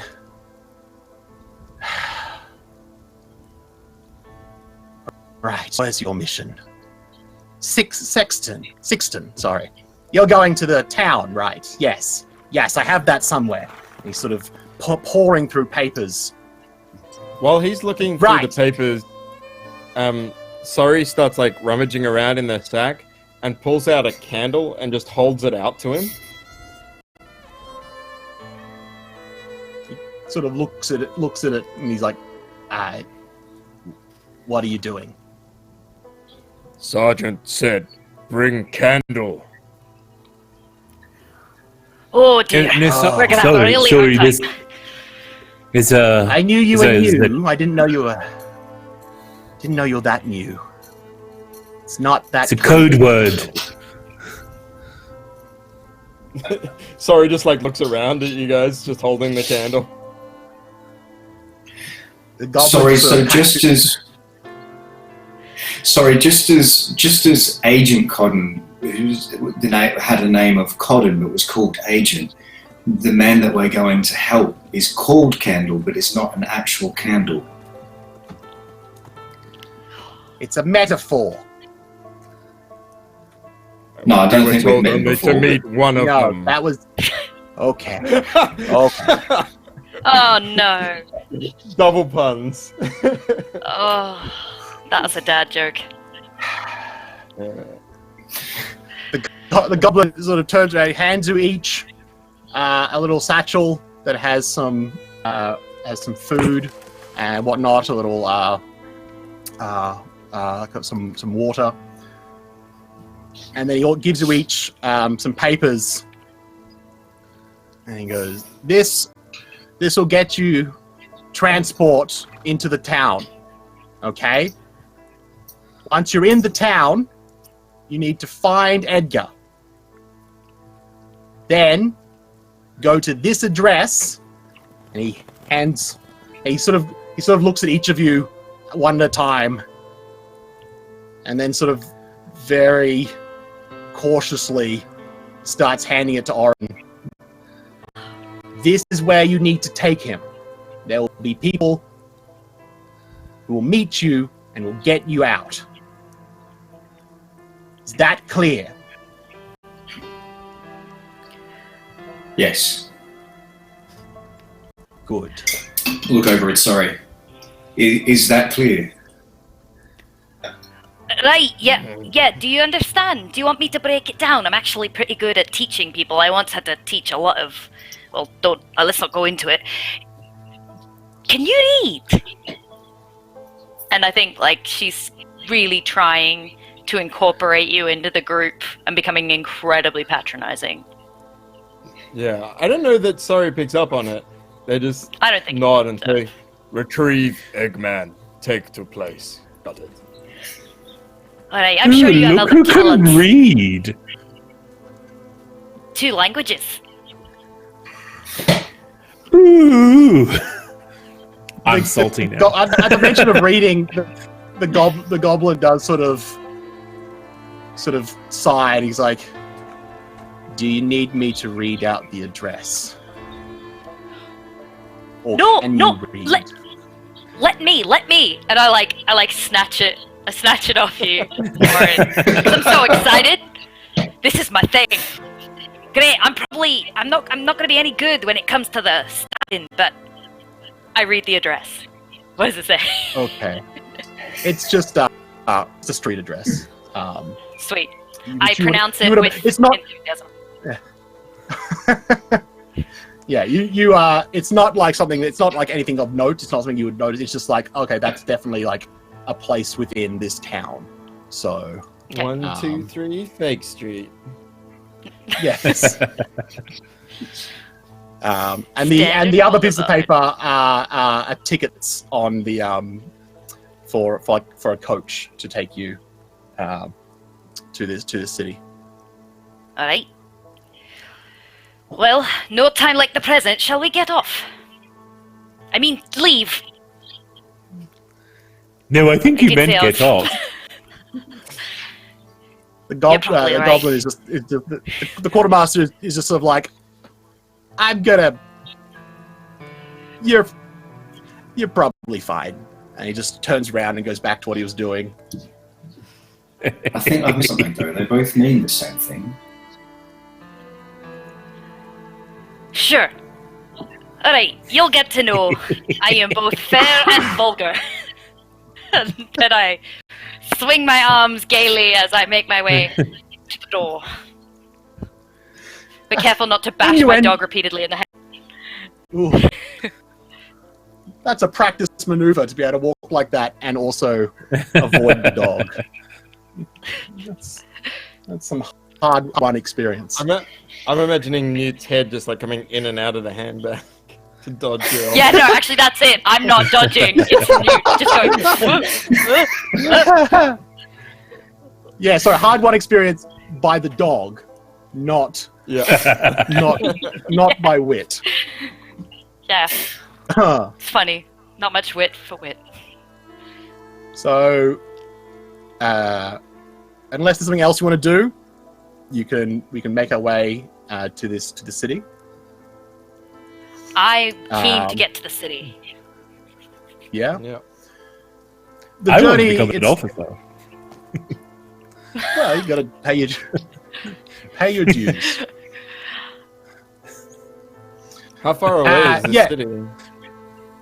It's not. It's about by coach. It's about a day's travel. It's not that far Right. off. Do we just sit in awkward silence the entire coach ride, or? I mean, if you want, yeah. I think there's I feel like a chatty weird Cathy. moment. Yeah. We just all listen to you talk for like the entire 24 hours. Going on about how I found Newt and she's my support animal because I was traumatized after my entire platoon was decimated when I was a teenager. I think at least part of the time we would be exchanging dirty jokes. Oh yeah, that. All right. I And assume then they she sort of definitely like takes a liking. it's sort of There's like an the awkward dirty jokes moment. kind of weird. You go. No, I was done. Oh, yeah. I think there's an awkward moment whenever we stop for food and you guys like all eat something, and instead of eating, Tori just like cuts their arms. Just like And just, like, sucks watches on you it? all eat. Just like watches you all eat while just like carving into their with this dull Wow. knife. Not I'll persistently try to uncomfortable. offer you rations. Yeah. Yeah, I reckon They Orange just comes sort to of be like, stare at you. oh, it's gonna be great. All right, let's get to the city. I'm for it. So yeah, The lion is one highly vulgar, mostly uncomfortable coach ride later, you have arrived in Sixton. Sixton is a very ramshackled, it's a city. It was just by sheer dint of effort almost. It was originally a group of towns that have just sort of expanded to the point where they've just merged into one thing. And then by the fact that they are basically the main, I guess, like thoroughfare into the Northern Reach that has sort of built them up a bit as a place of sort of this like the doorway into the Northern Reach, which is great for Edgar in his role as sort of Candle, in that everything going into the Reach or leaving the Reach more often than not pass through Sixton, so he is sort of perfectly positioned as an informant. But I imagine that the coach service is probably connected almost. So you're probably dropped off quite close to the post office if you wanted to go there immediately, or if there's other things you want first, or if you want to sort of, or what the deal was. Yeah, it's good a place for me to start. I think this is an easy mission, so we should just get it over and done with and get on with the real mission of becoming an officer. Alright then, I can see you're quite singularly minded, and I appreciate that. As a scholar myself, I like to really focus on a project. So I agree, let's Yes, go. we all know you could read. Sorry, I'm just Yeah, so that's- proud of it, you know? It took a lot of training. Yeah, I'm starting to imagine with wit, every second sentence is, well, as a scholar. and then every other one and is, and my dog. yeah. And then occasionally there's a dirty joke. Yeah, but almost it slips out. I reckon she doesn't never do it on purpose, and it happens. She's like, "Oh, what sorry." It's not quite my place, but might I make a small suggestion? Of course. I wonder if it might be useful for one of us, perhaps the most gregarious of us, to go and visit the post office, but not the entire of our group. If Edgar's in trouble, he may be being watched quite closely, and that might draw some even more suspicion. If the rest of us were, say, to go wherever it is that people gather, get a feel for the town, either that or just one or two of us.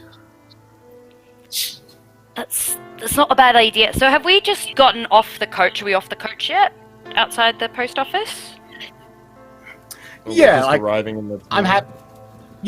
I'm happy for you to sort of be just outside or like planted yourself, wherever. Because I agree. I totally agree with Oren here. Like, can I try and get a feel, just looking at the post office, does it look suspicious considering he was saying he couldn't get himself out of here? Like, looking at the post office, are we like, that's on fire, we probably should, that's not good. I don't need you to roll to see if the post office is on fire, but does it look business as usual? Make a perception roll. This is a good time to Eddie to mention that in terms of the Demon Lord, challenge rolls are always DC 10. Which is great, because I got a 16. Oh, actually, no, and I would add on to it. I mean, that's a success anyway, but I would add, just to check perception. Oh, no, it's +0 anyway. What is your perception normally affected by? Your perception should Intelligence. be your intellect. So, okay, well, it would be +1, so I'd be 17. Yeah, changelings get a natural +1 to perception. Yeah. By default. So I think yeah, yours should be +2. Oh yeah, I am +2. Thank you. So it's whatever your intelligence is, but you get an additional +1 on top of anything else as a changeling. So, but either way, success. So there's nothing that seems untoward. You're scanning the area, looking at around the people. You don't see anyone sort of who appears to be sort of skulking. It seems to be doing regular trade. It's sort of it's relatively early in the morning. Afternoon. And so it just seems that people going into the post office. There's people sort of going around, but you feel pretty confident that there's no one sort of like casing the joint. All right, so I like smack one hairy arm across Oren, like in a stop gesture, but I'm like, and then I like whisper really loud. I'm like, "It's okay. It looks like it's business as usual." Thank you. You're welcome.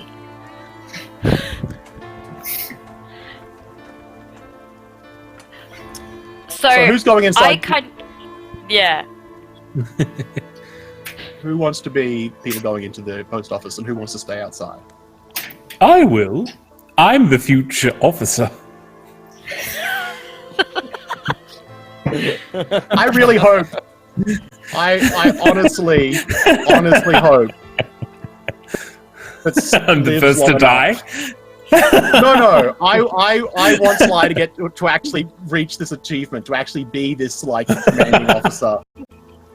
I think that would be fantastic. May the gods help his subordinates.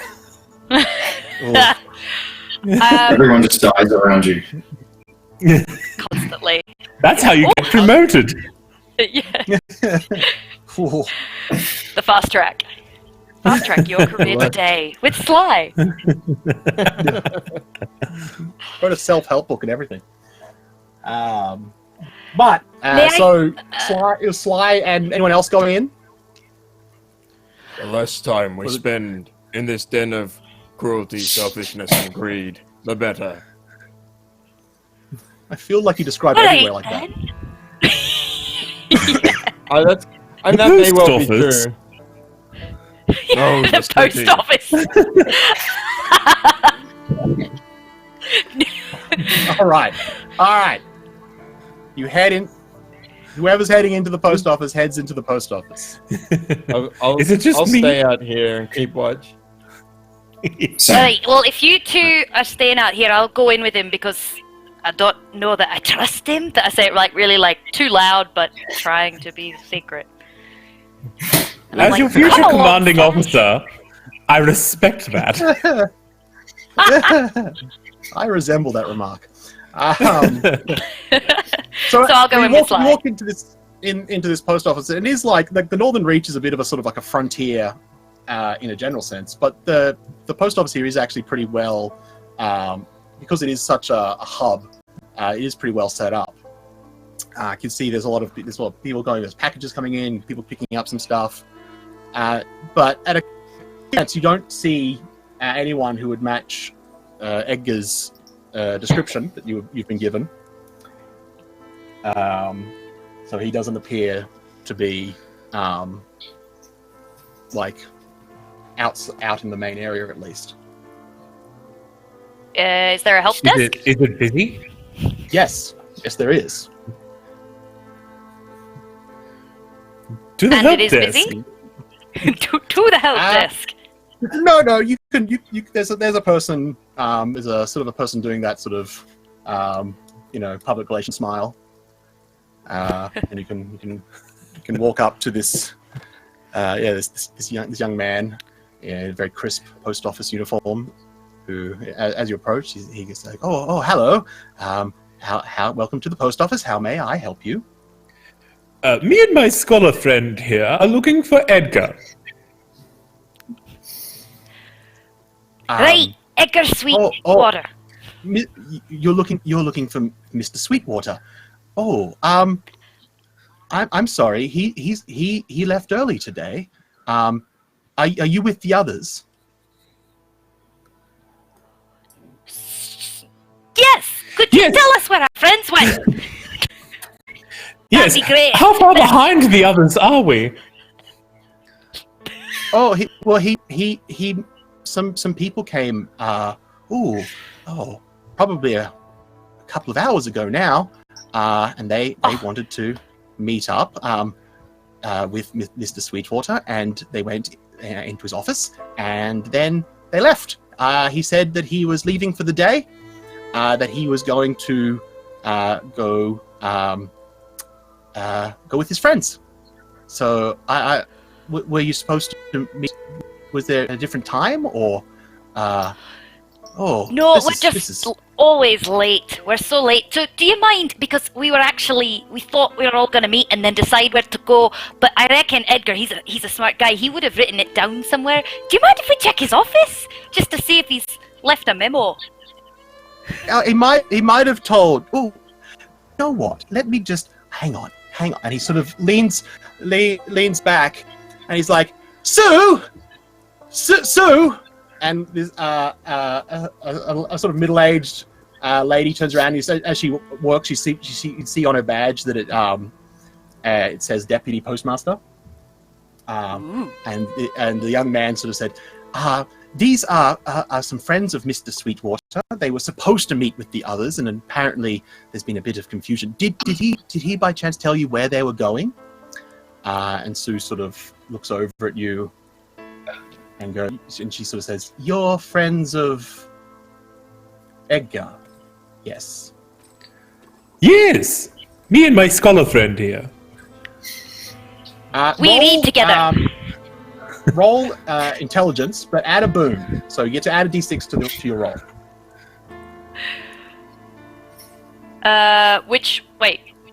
Just Zane? Zane. Okay. 18 and 5. Wow. So you've gotten over 20, which is basically a crit. It sounds like the French Basically. accounting system, 18 and 5. Well, so I guess continuing the theme of sort of like learning that the first session is always supposed to be critical success and failure. It's not a standard thing. You have to sort of, in like combat, you have to have an ability that allows you to crit. But essentially, if you roll 20 or above, and you are getting at least 5 above whatever you're supposed to be aiming for, that's a critical success. And if you get under 0, that's a critical failure. For all intents and purposes, this lady is she's completely believes you, and she's like, "Oh, that's so terrible. I hate it when that happens. Let me think. I do remember one of them saying that they were going to go back to Mr. Sweetwater's house first. So, do you know where that is?" Well, no, we've just arrived. But if you could tell us where it is, we'll make haste there.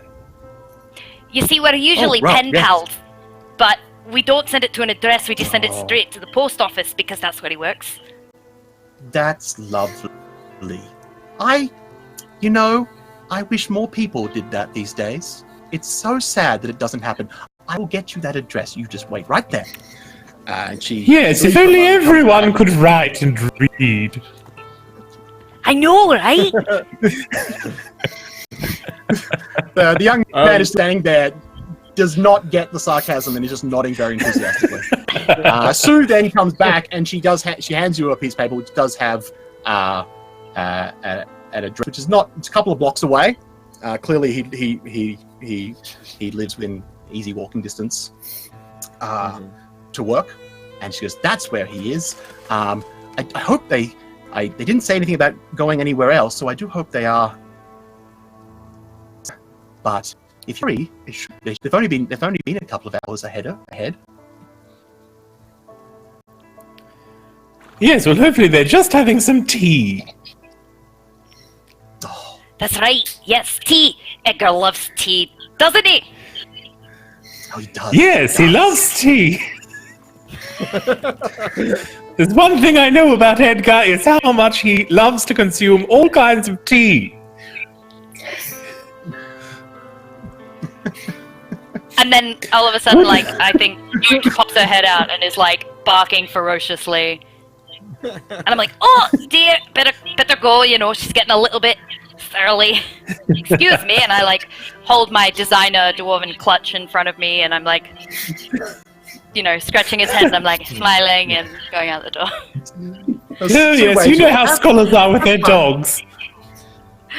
When we cut like outside, do we still have the coach, or has it gone? No, it was like it wasn't something like something that Compact owned. It was just like a regular sort of public thing. So they've gone. It's sort of it's gone off to its next wherever it's going. So, Oren, you and I are just like, are we just standing outside, or? Look, if there's a moment's silence, then I'm going to start pointing out to you that you're causing yourself undue suffering with your new faith. And that you don't think you're so hard on yourself. So we left the evangelist. I look down at you and I say, "Are you a good man, Oren?" I'd never claim to be that, but I can see that you're in pain. Far more pain than you need to be. There is so much pain in this world. It confuses me why you bring so much to yourself. The prophet Astrid says, to be kind and virtuous in all things. It is hard to adjust the balance for everything I have done. But you said something on the way here that made it sound like you're putting the entire weight of your race on your shoulders, and that's a burden that no one should have to carry. Oh, but I think our friends... It waits for us. Yeah, at this point, the other two have they've like walk out. Oh! And I like stop because I see them like sort of having this. I can read eyes because I'm smart. There was a thing happening, and I'm like, oh. So not only can you read script, you can read eyes. Read eyes. I took language eyes, and I definitely can speak and read eyes. No, because you know how smart people are really good in social situations. So I like see them at a distance. And I'm like, I'm not familiar with that, no.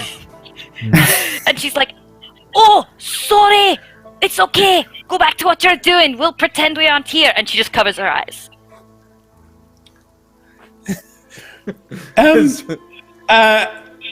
He doesn't live too far away, and he loves tea. Edgar. Oh, Yes. Who else would I be talking about? Now, but also it's Much really as I'm important that we enjoying tell this. you. I am just Sorry. aware of the time, so I'm just going to hurry you along a little bit because I'm just looking at the time, and I'm going to just maybe put you back onto. here. Like, don't get me wrong, I'm loving every part of this, but let's maybe go and actually find Edgar before the episode ends. Just All right, I'm as all a fun- for it. I'll explain to them that apparently he had friends meet him, and they were meeting at his house, so he's been taken by friends. Yeah, So we let you guys know that. yeah. Perhaps I will be obvious after all.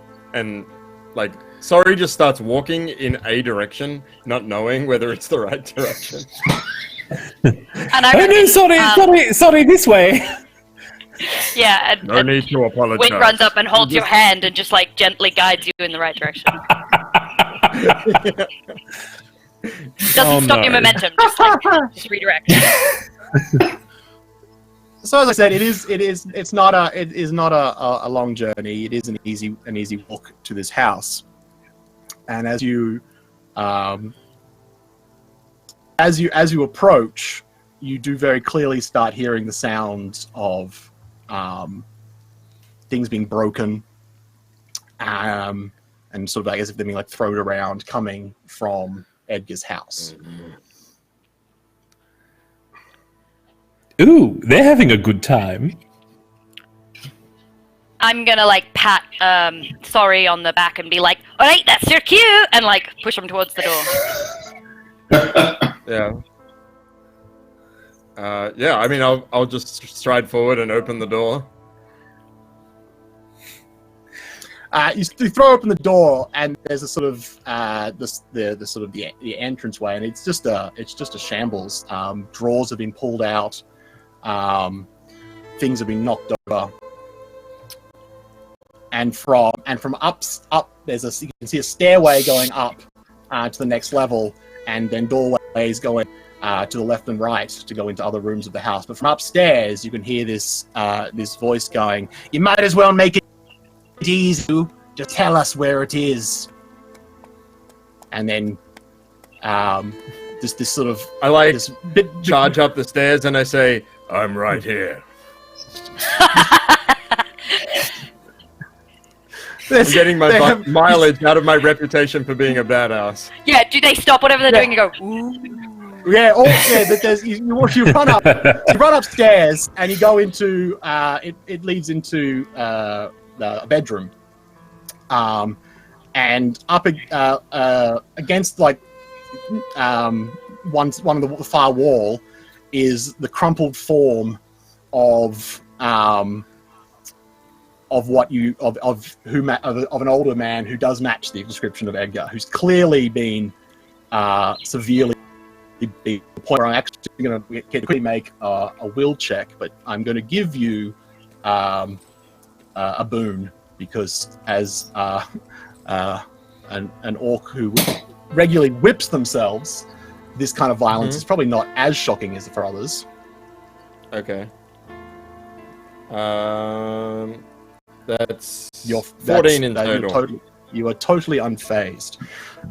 But standing over the Edgar is a man holding a club that's obviously a bit bloodied, and then across the room is another man who was in the process of going through all of his drawers and throwing them aside. But as you run up, both of them do sort of turn around, and they get the moment, and they get sort of partway into the fuck is. Oh, they see this massive scarred orc just stomp into this room. I'm imagining Sorry a bit like the pale orc from The Hobbit. Like just Yeah. Okay. facial scars. Yeah. Yeah. They're quite gaunt. So what do you do in this brief moment before as everyone sort of gripping around their weapons gets a bit tighter? What do you do? I say, you hurt the Eggman.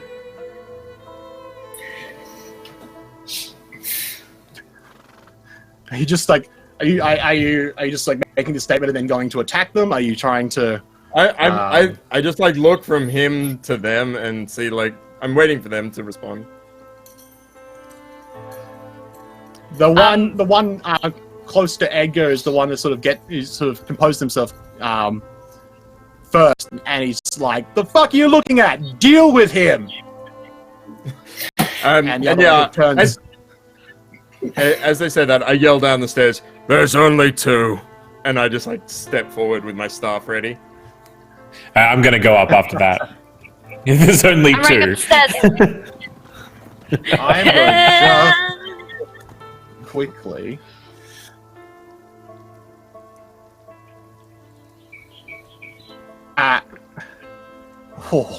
Okay. So there's only two.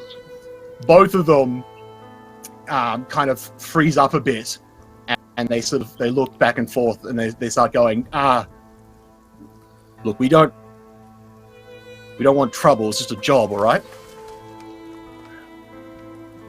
Yeah, and I'm just like We'll slowly go. like striding towards them, like ignoring what they're saying. All right, we'll jump quickly into combat then. Now, as a fun learning experience, there's no initiative in Shadows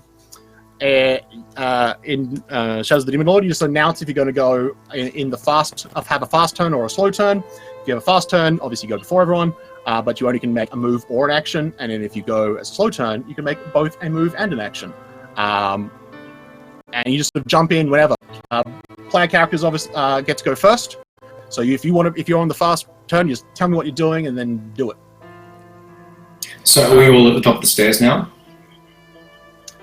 Yeah, I assume you're all like.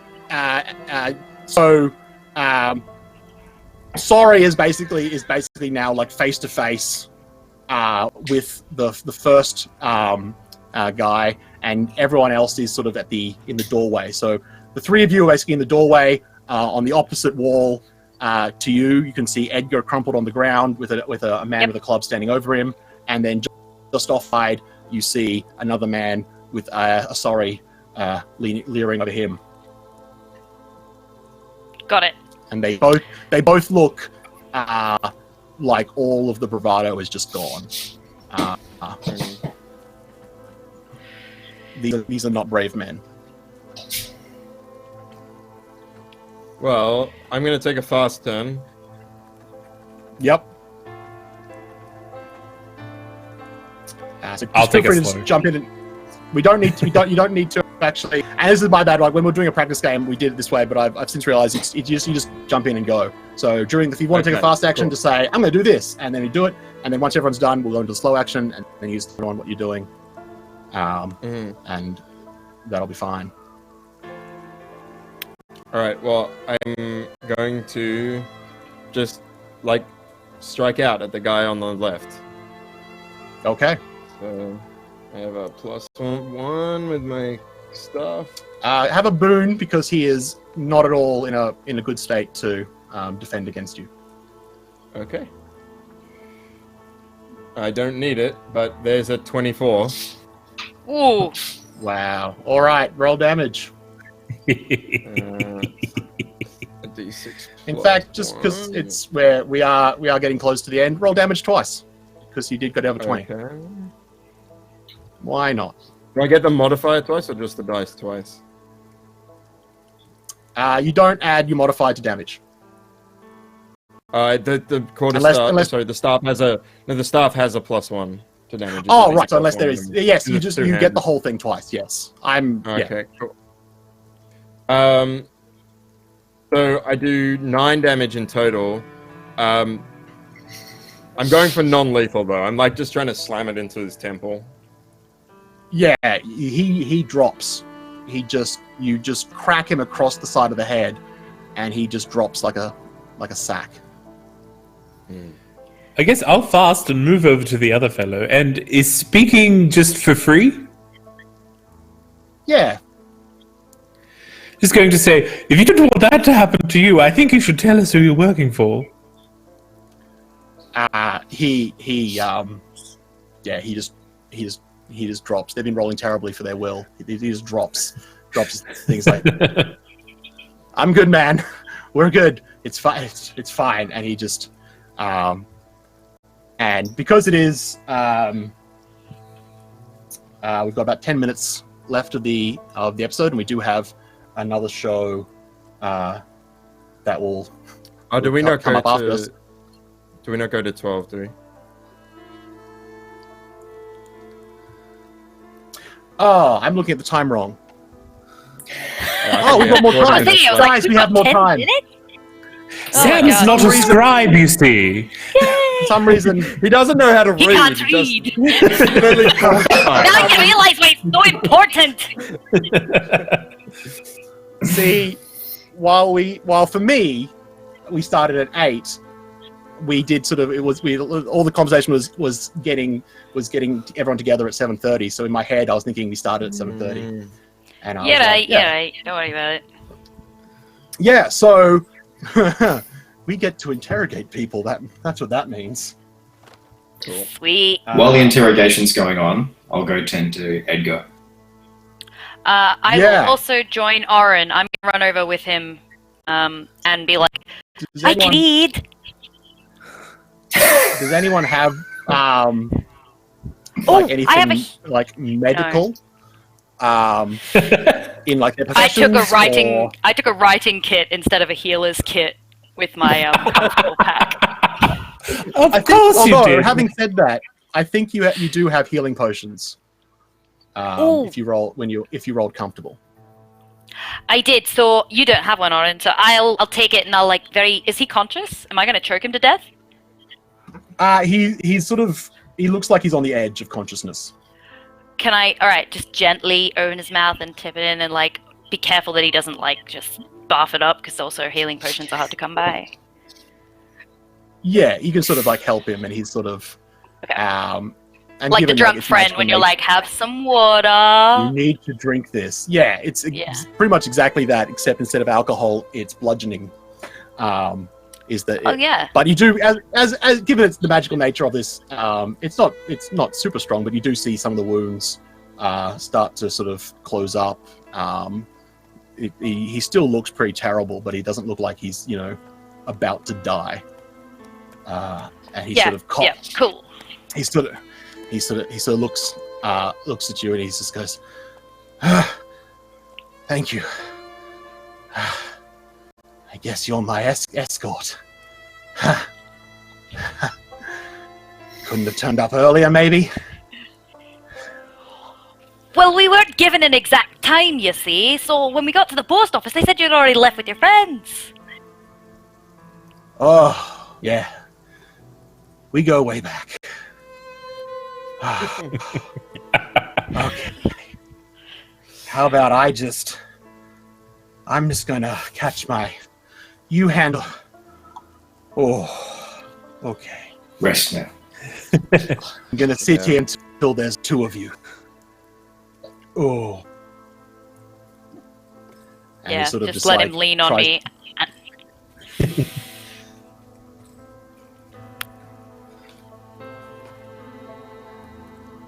I'll let you take the lead on the interrogation, Sly. I think I'm just being the intimidating bad cop.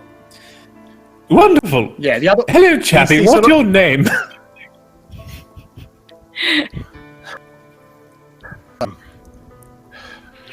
It's Jeremy.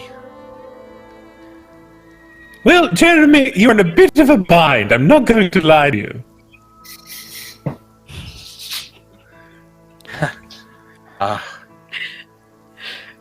It's well, it wasn't personal or anything. I just Well, we're very good friends with Edgar over there. So it's a bit personal, isn't it?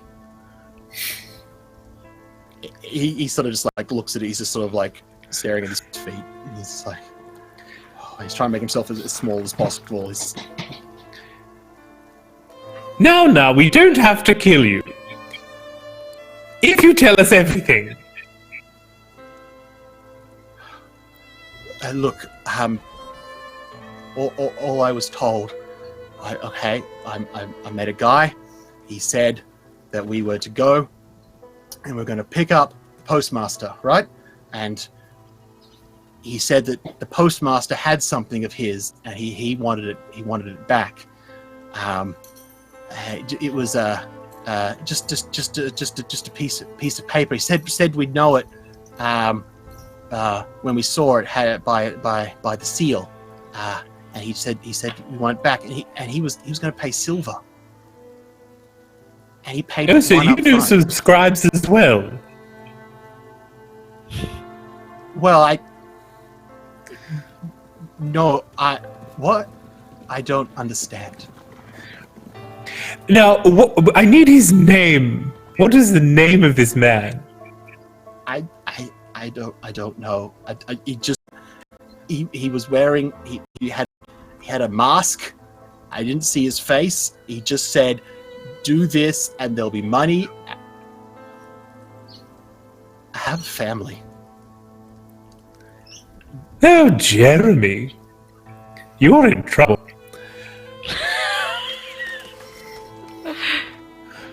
Now, Jeremy, he had a mask. What kind of mask?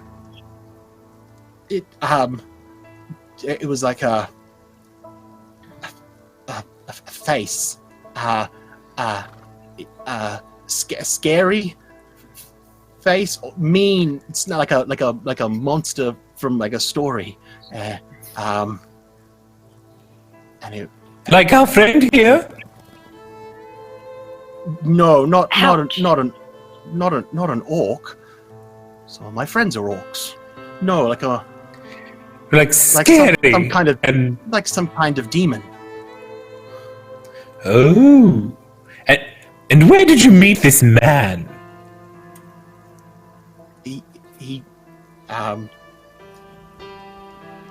different places. Usually it'd be like an alleyway somewhere where he first told me about the job, and then a different one when I said yes, and it was going to, once I had the piece of paper, I was to let him know, and he would tell me where to go for payment.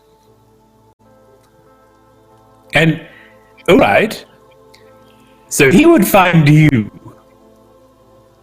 Yes. And then I think I put my arm in the air and I'm like, oh, all right, this is going to be a bit weird, but if you're ready to be with me, tell me where you were going to meet. Oh, wait, you don't know, but he was going to meet you. Yes. I was told that after I got the piece of paper, then either myself or Georgie, he sort of points to his unconscious friend, that he's George. We were to go. There's a little cafe in the town center, and we were to just go and sit at the table on the far edge, and we would receive instruction, is what he said. Great! And I turn into Jeremy. Oh shit. Oh, me too. I turned into Georgie. Oh jeez. Oh, sorry, his brain explodes. Yeah, he, like, the color just drains from his face when you what does it look like? Like, do you, like, what is the process when you I reckon take your it's identity? horrific. It's like and like my bones are like, because I was this small dwarven woman, but the only problem is I don't grow head hair. So does Jeremy have head hair? Yes. Does he have a hat? Does anyone have a hat? I just need to. He is wearing. They've got a kind of like a hood that he's wearing. So he's sort of like he's dressed like someone who he's dressing like he thinks a thief would dress. Oh, actually, what am I doing? Jeremy, I don't mean to be inappropriate, although I like to sometimes. Can you take off all your clothes for me? I need to put them on. Thanks. And I put on his clothes. If he obliges to take them off. He basically, he's kind of just like, he's just sort of shaking at this point. I just like growl at him. Snaps mad at it, and he's just like taking off the clothes, and he's just like, We're already at the sobbing and undressing point of the campaign. Yeah. When he gets to the underwear, I go, "You can keep those." He's just Yeah, like, I'm good. Thank you. So, just so I'm clear though, your body basically just like forces itself into the shape, and like it sounds like everything's snapping. Yeah, I reckon it's disgusting. It's gory. See, I imagine it's like mud and twigs bubbling up under your skin as you assume a new shape. Oh, I have no doubt that it is different for different changelings. There is no standard process for this. So it might be like you sort of have, it looks like there's like a bubbling sort of mess of like clod and earth and stick just sort of rolls over you, and you become George, whereas the dwarf just sort of awkwardly starts like popping and bending and different and stretching until it has forced itself into the Jeremy.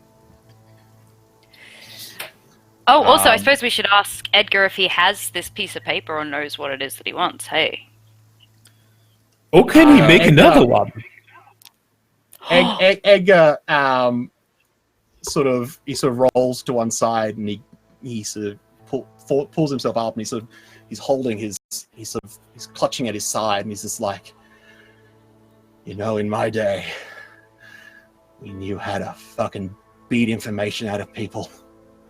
And he just goes over to just a kind of like a nondescript section of wall, and he just thumps it with his fist, and a little hatch pops open, and he sort of pulls it out, and he just like reaches in with it, and he pulls out a scroll, and he then turns and he hands it to you. Sometimes non-violence is the better option.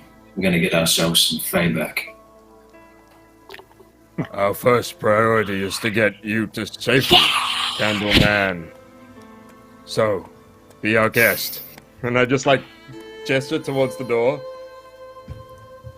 He sort of points to the scroll, and he goes, "That's more important than you realize." Oh, so maybe Get that. I shouldn't have been Jeremy. Maybe we should just leave while we can.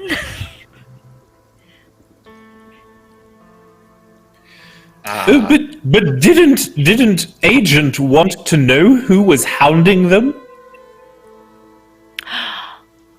True, but we have one mission and one opportunity outside of the mission. So there is a good question there, Whit, and I'm glad you asked it.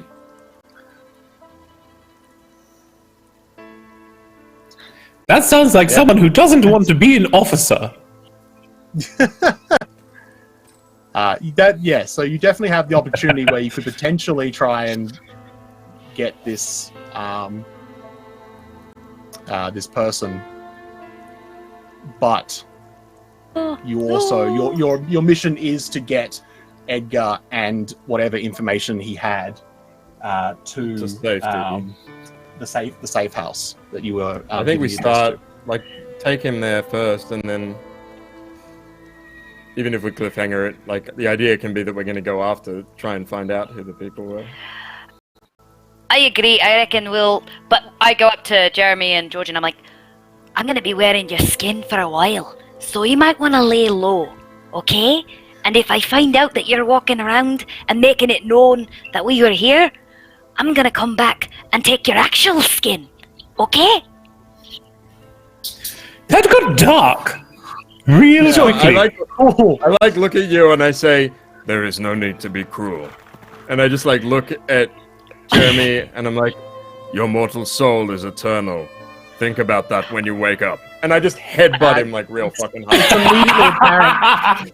It's immediately apparent just before he is knocked unconscious that he has definitely wet himself.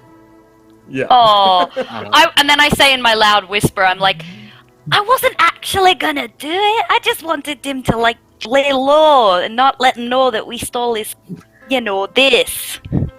The boy was terrified already. You've already drawn the hateful eye of the demon lord with your magic. Let's move. The threat of skin removal was the straw that That Other than their clothes, did they have any valuables or anything on them? They both had clubs.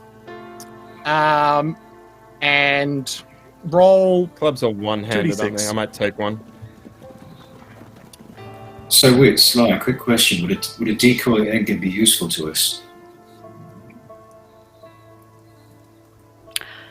I mean, nothing that Jeremy said suggested that they actually needed to do anything other than get the scroll. Like, you don't know what their plans for Edgar himself were.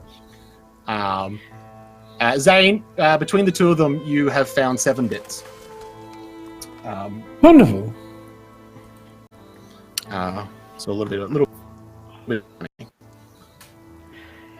Well, I guess we should stains your go soul, back. Sly. Yes, but it also lines my pockets. Oh, come on, we all deserve a little bit every now and then. And I like pet him on the behind. And I give him a wink because I'm vulgar.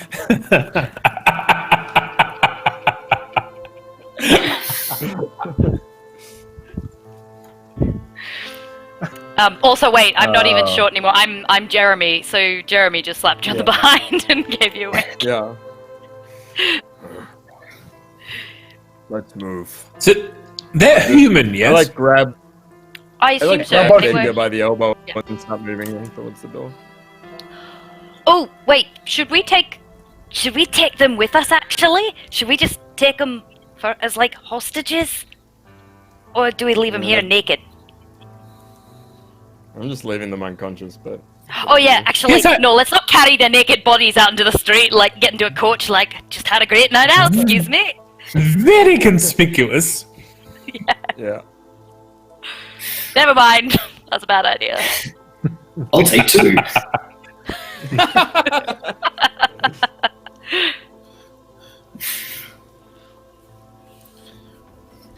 So we've got Edgar, we've got the scroll, we're leaving the 2 unconscious humans here, and we're going to the safe house, and then we're going to a cafe to have some tea and wait for contact. Yes. Good. And once again, like, as soon as Sorry gets out of the house with Edgar, he starts walking in a random direction before you guys tell him where to go. Once again, I come up behind him and just angle his shoulders, like, don't correct him, just be like... It's easy enough to find the safe house from the address that you've been given. So you can easily just sort of make your way there. By this point, it is sort of getting to sort of like dusk, but you sort of reach. You get this. It's a sort of like a nondescript. It seems. It's like kind of building where it's like you wouldn't be one you give a second glance. You kind of just sort of it's like it's not clear what it'd be used for, if anything, but it's just sort of like it's not something that would draw any kind of attention. But as you approach, the door sort of opens up slightly, and from inside there's a voice being like, "All right, come on, hurry up, get in, quick." All right. Yeah. We'll I run hurry in. You all bundle inside, and then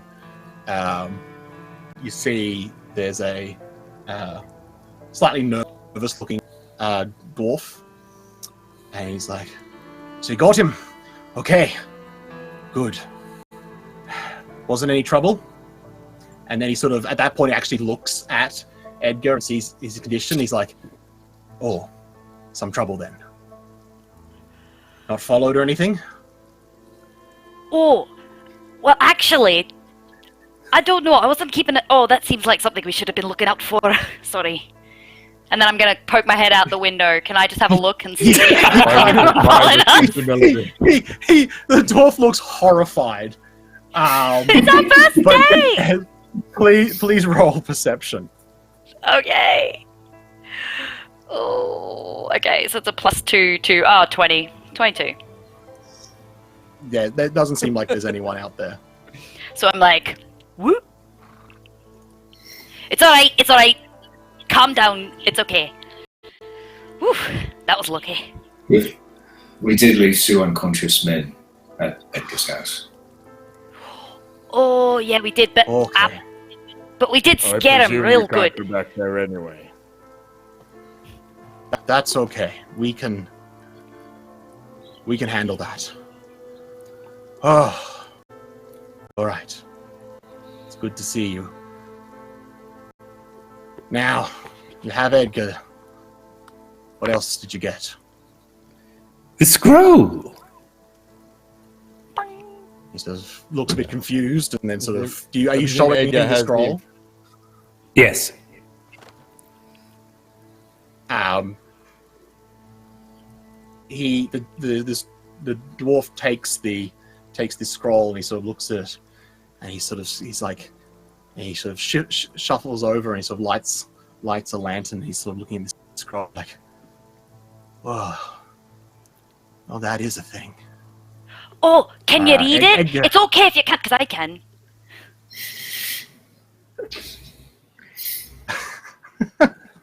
Sorry. It's like, I'll I let you can do read it. The dwarf's like, yeah. Edgar at this point has sort of moved over as well and sort of taken a seat. And he's like, he sort of looks at the dwarf and he goes, you can see why it's important. And the dwarf's like, aye. And he motions to the 4 of you. He's like, you're going to want to see this as well. This dwarf guy, like, is he at all concerned that we turned up as different people than he might have been expecting, or? Well, yeah, did he have a description of us? Yeah, he might not have, I suppose. He's not at all. He wasn't at all phased. So you might presume he was told that like 4 people had gone. Yeah, right. After Edgar. So, yeah, he fair enough. probably wasn't given more details than that. So he's a guess. Like you know, not entirely sure. Okay. Mhm. I gather around where he's lighting the scroll and sort of inviting us over. I want to see what it is. And he points to the seal on this scroll, and it looks like it. At first glance, it kind of looks like an eye, like a sort of like almost like a the cat's eye, when it's sort of like this sort of vertical oval sort of thing. But then you sort of realize as you sort of the light catches it that it's not just an eye. It's an eye that's sort of peering through some kind of tear, and that you can see there's like the tips of fingers on the edge of the tear, and almost like as if they were trying to pull it open. And the dwarf says, "We've been seeing this around. Doesn't match anything we've got records for, but to be fair, our records are a bit scattered." And he pops the seal and he rolls open the scroll. And all it says is just in this one, it's one sentence on this scroll, and it just says, "The key is secured."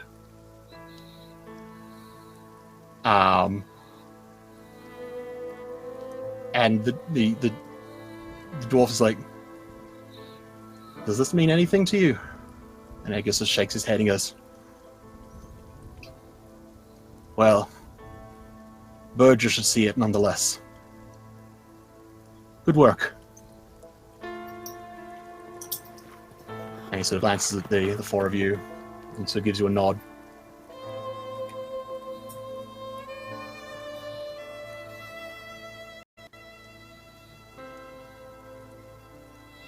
Say anything to him?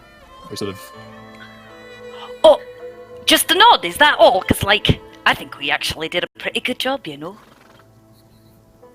Aye, that's what I said. Well, we're not. Oh, was that to us? I thought that was to Edgar.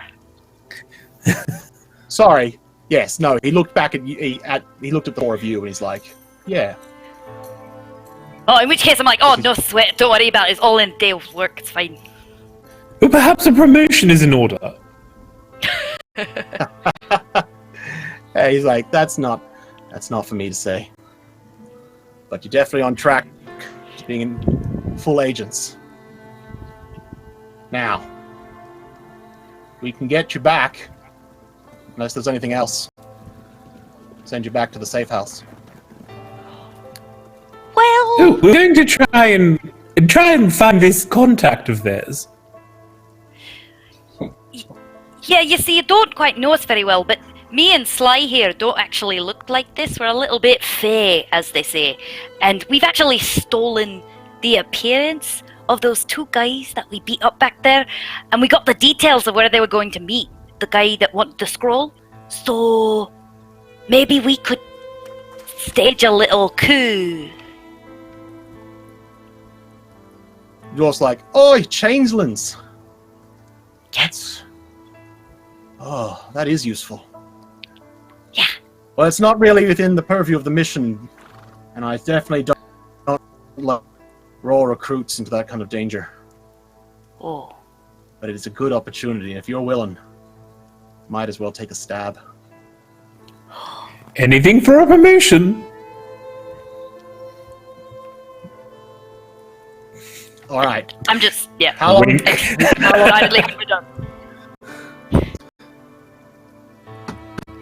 How long do you reckon this will take? Now, A day?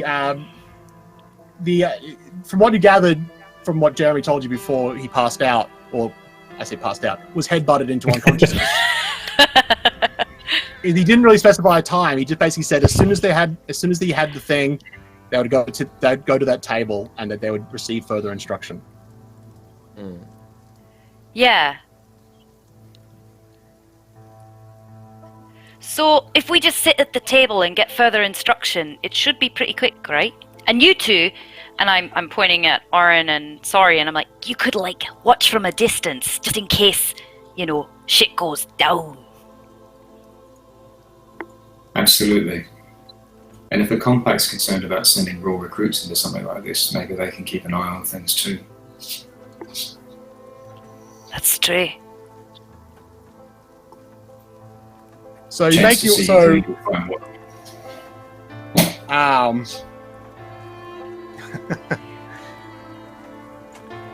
so Edgar and this dwarf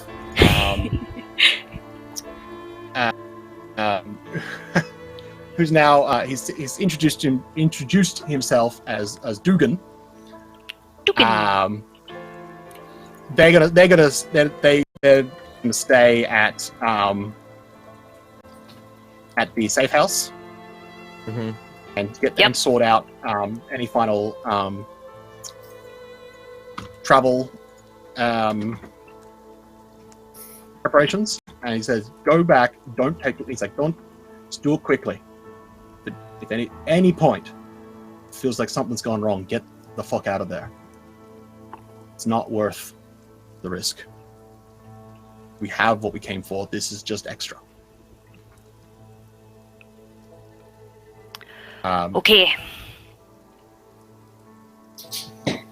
So you get to the this cafe. Like I said, it's just off in the city and it was it's quite clear which is the table that Jeremy was talking about. So if you wanted to sort of position yourself, what are the people who aren't currently looking like Jeremy or George doing?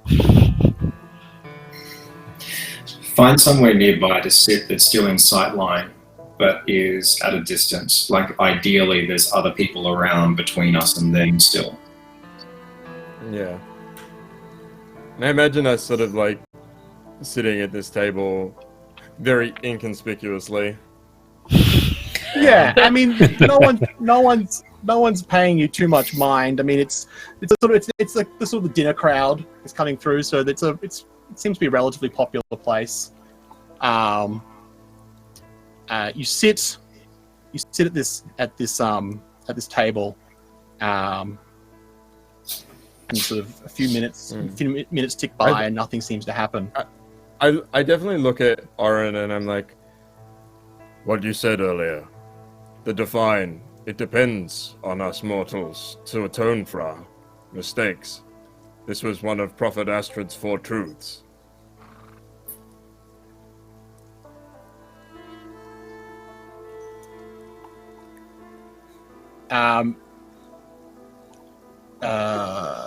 Wit, as Yes. you're sitting there, you feel this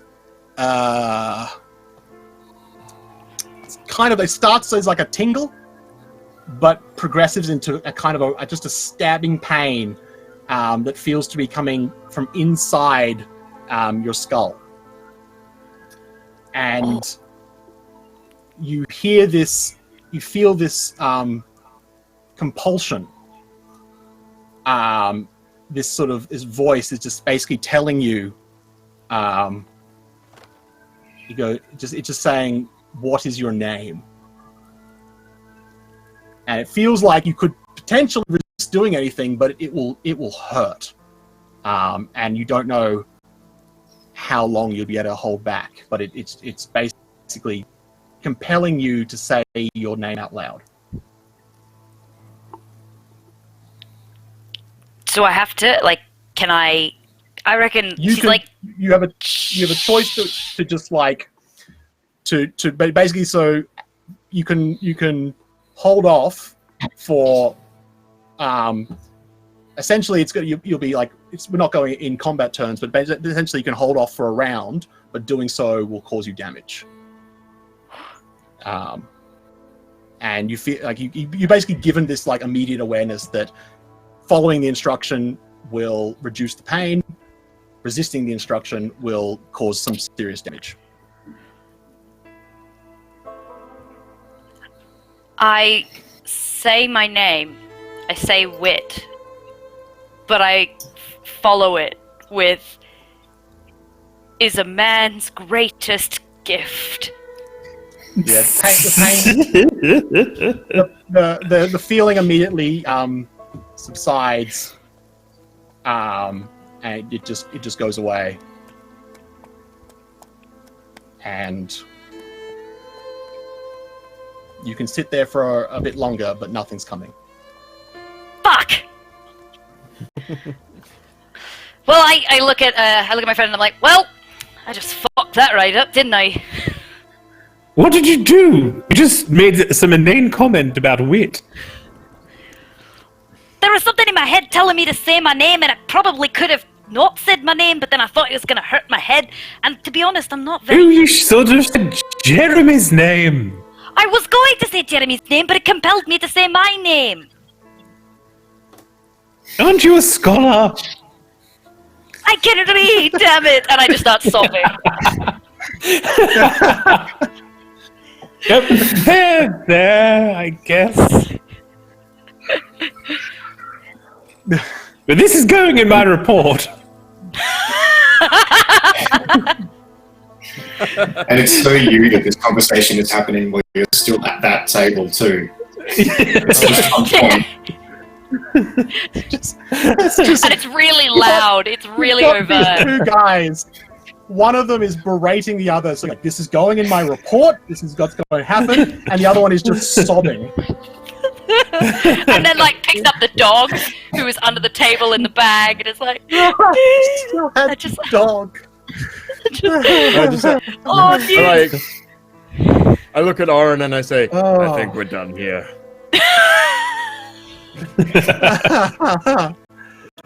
Guys, on that note, assuming I am reading the time correctly, I think we will wrap things up. You successfully retrieved Edgar Sweetwater and the scroll that he had obtained, but you did not get to try and trick the person who was trying to get who the scroll who was meant for. Some very Look, I ominous... crack under pressure, okay? Duly noted. That's a me thing. Oh, guys, that was so much fun. I'm very much looking forward. And look, you all survived. None of you died. Listen, I've Yeah, played with the you dog. before, Sam, and I was expecting demons at every turn, and like, I thought look. tentacles were gonna just shoot out of the walls and eat us. Or I was like, At least one impaling. you know, I was expecting, you know, that I was particularly happy because like I don't have to cause that much damage to start doing injuries. But both of Jeremy and George rolled terribly at every moment. So as soon as this orc turned up, they were immediately on the back foot, and then you They were just blitzed the first one, and the second one's just like, I'm done. I don't want to be here anymore. I would like to end this now. Please don't hit me with your stick. all right. So I obviously didn't know you were all going to be changelings, so I had even considered the possibility that you could try and set up a sting operation. Don't worry, we're incompetent changelings.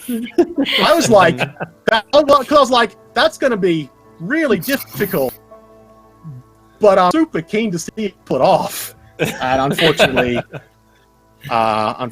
not. That's all right. Here I was hoping for some levels of insanity. Well, Yeah. and actually, I was curious. Could I have said Jeremy? I felt like I couldn't have said Jeremy because it was a compulsion to say my name. So essentially, the choice was, and the thing is, like, so you, your options were basically, and the thing is, the spell goes for like a minute. So like every 10 seconds, which is a round, you basically decide either to just cop like damage, it's like a d6 or something, or Oh, I only have 8 health. so yeah, you could have held off, but like I feel like given they could do it like 6 times, you would have been Yeah. hard pressed to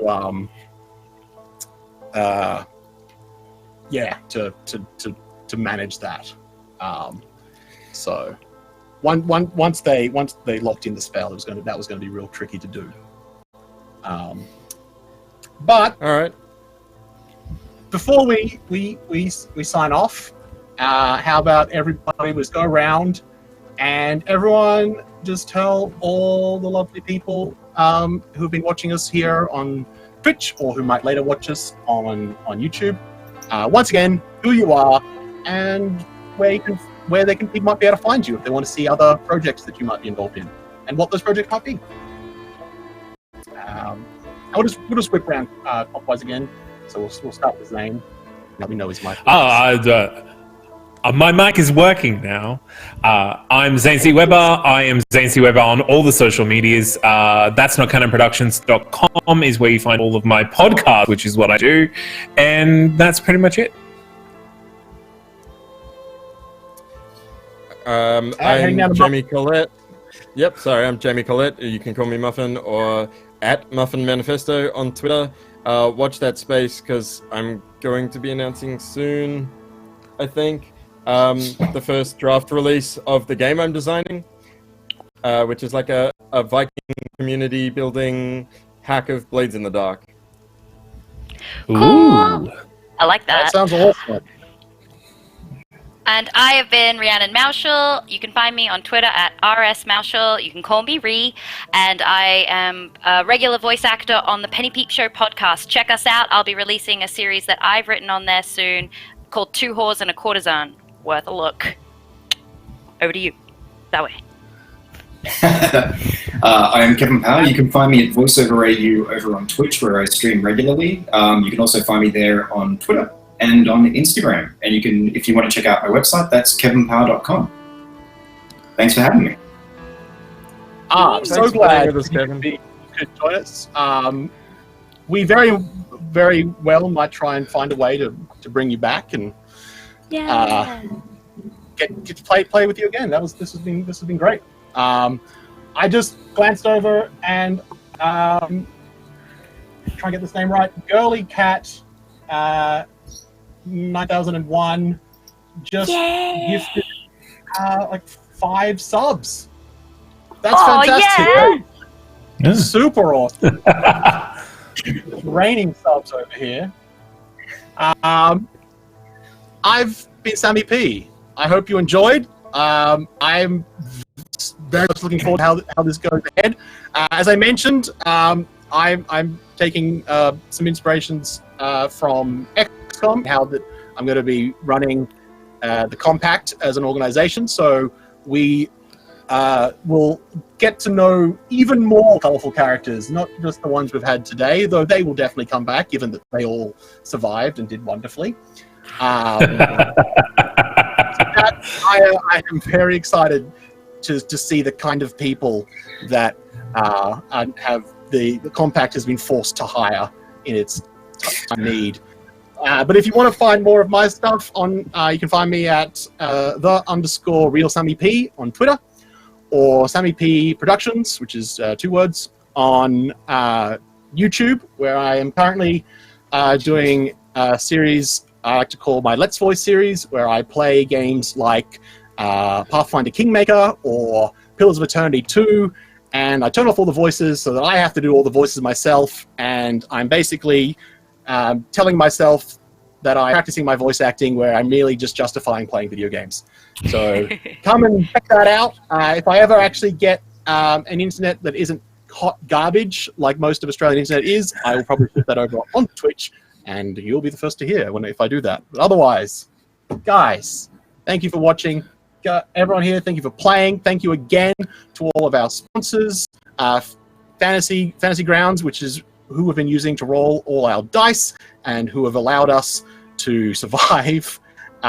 Thank you to what was it? I've lost my sponsor list. Good God. Oh no. No! Whaling Games and Thank you to Tabletop Whaling Loot. Games and Tabletop Loot. I think we were just shy of the retweets to get those dice, but we did get a bunch of subscribers, so that was fantastic. Coming up, we will have, if I can just find schedule, another game that is all kinds of fantastic. What is it? Gosh, where is it? Look at the Unrestful Hearts in the Garden of Glory. So stay tuned for that. I'm sure it's Nice. just fantastic. Ooh. And until next week, play more games, roll more dice. Yay! Roll on.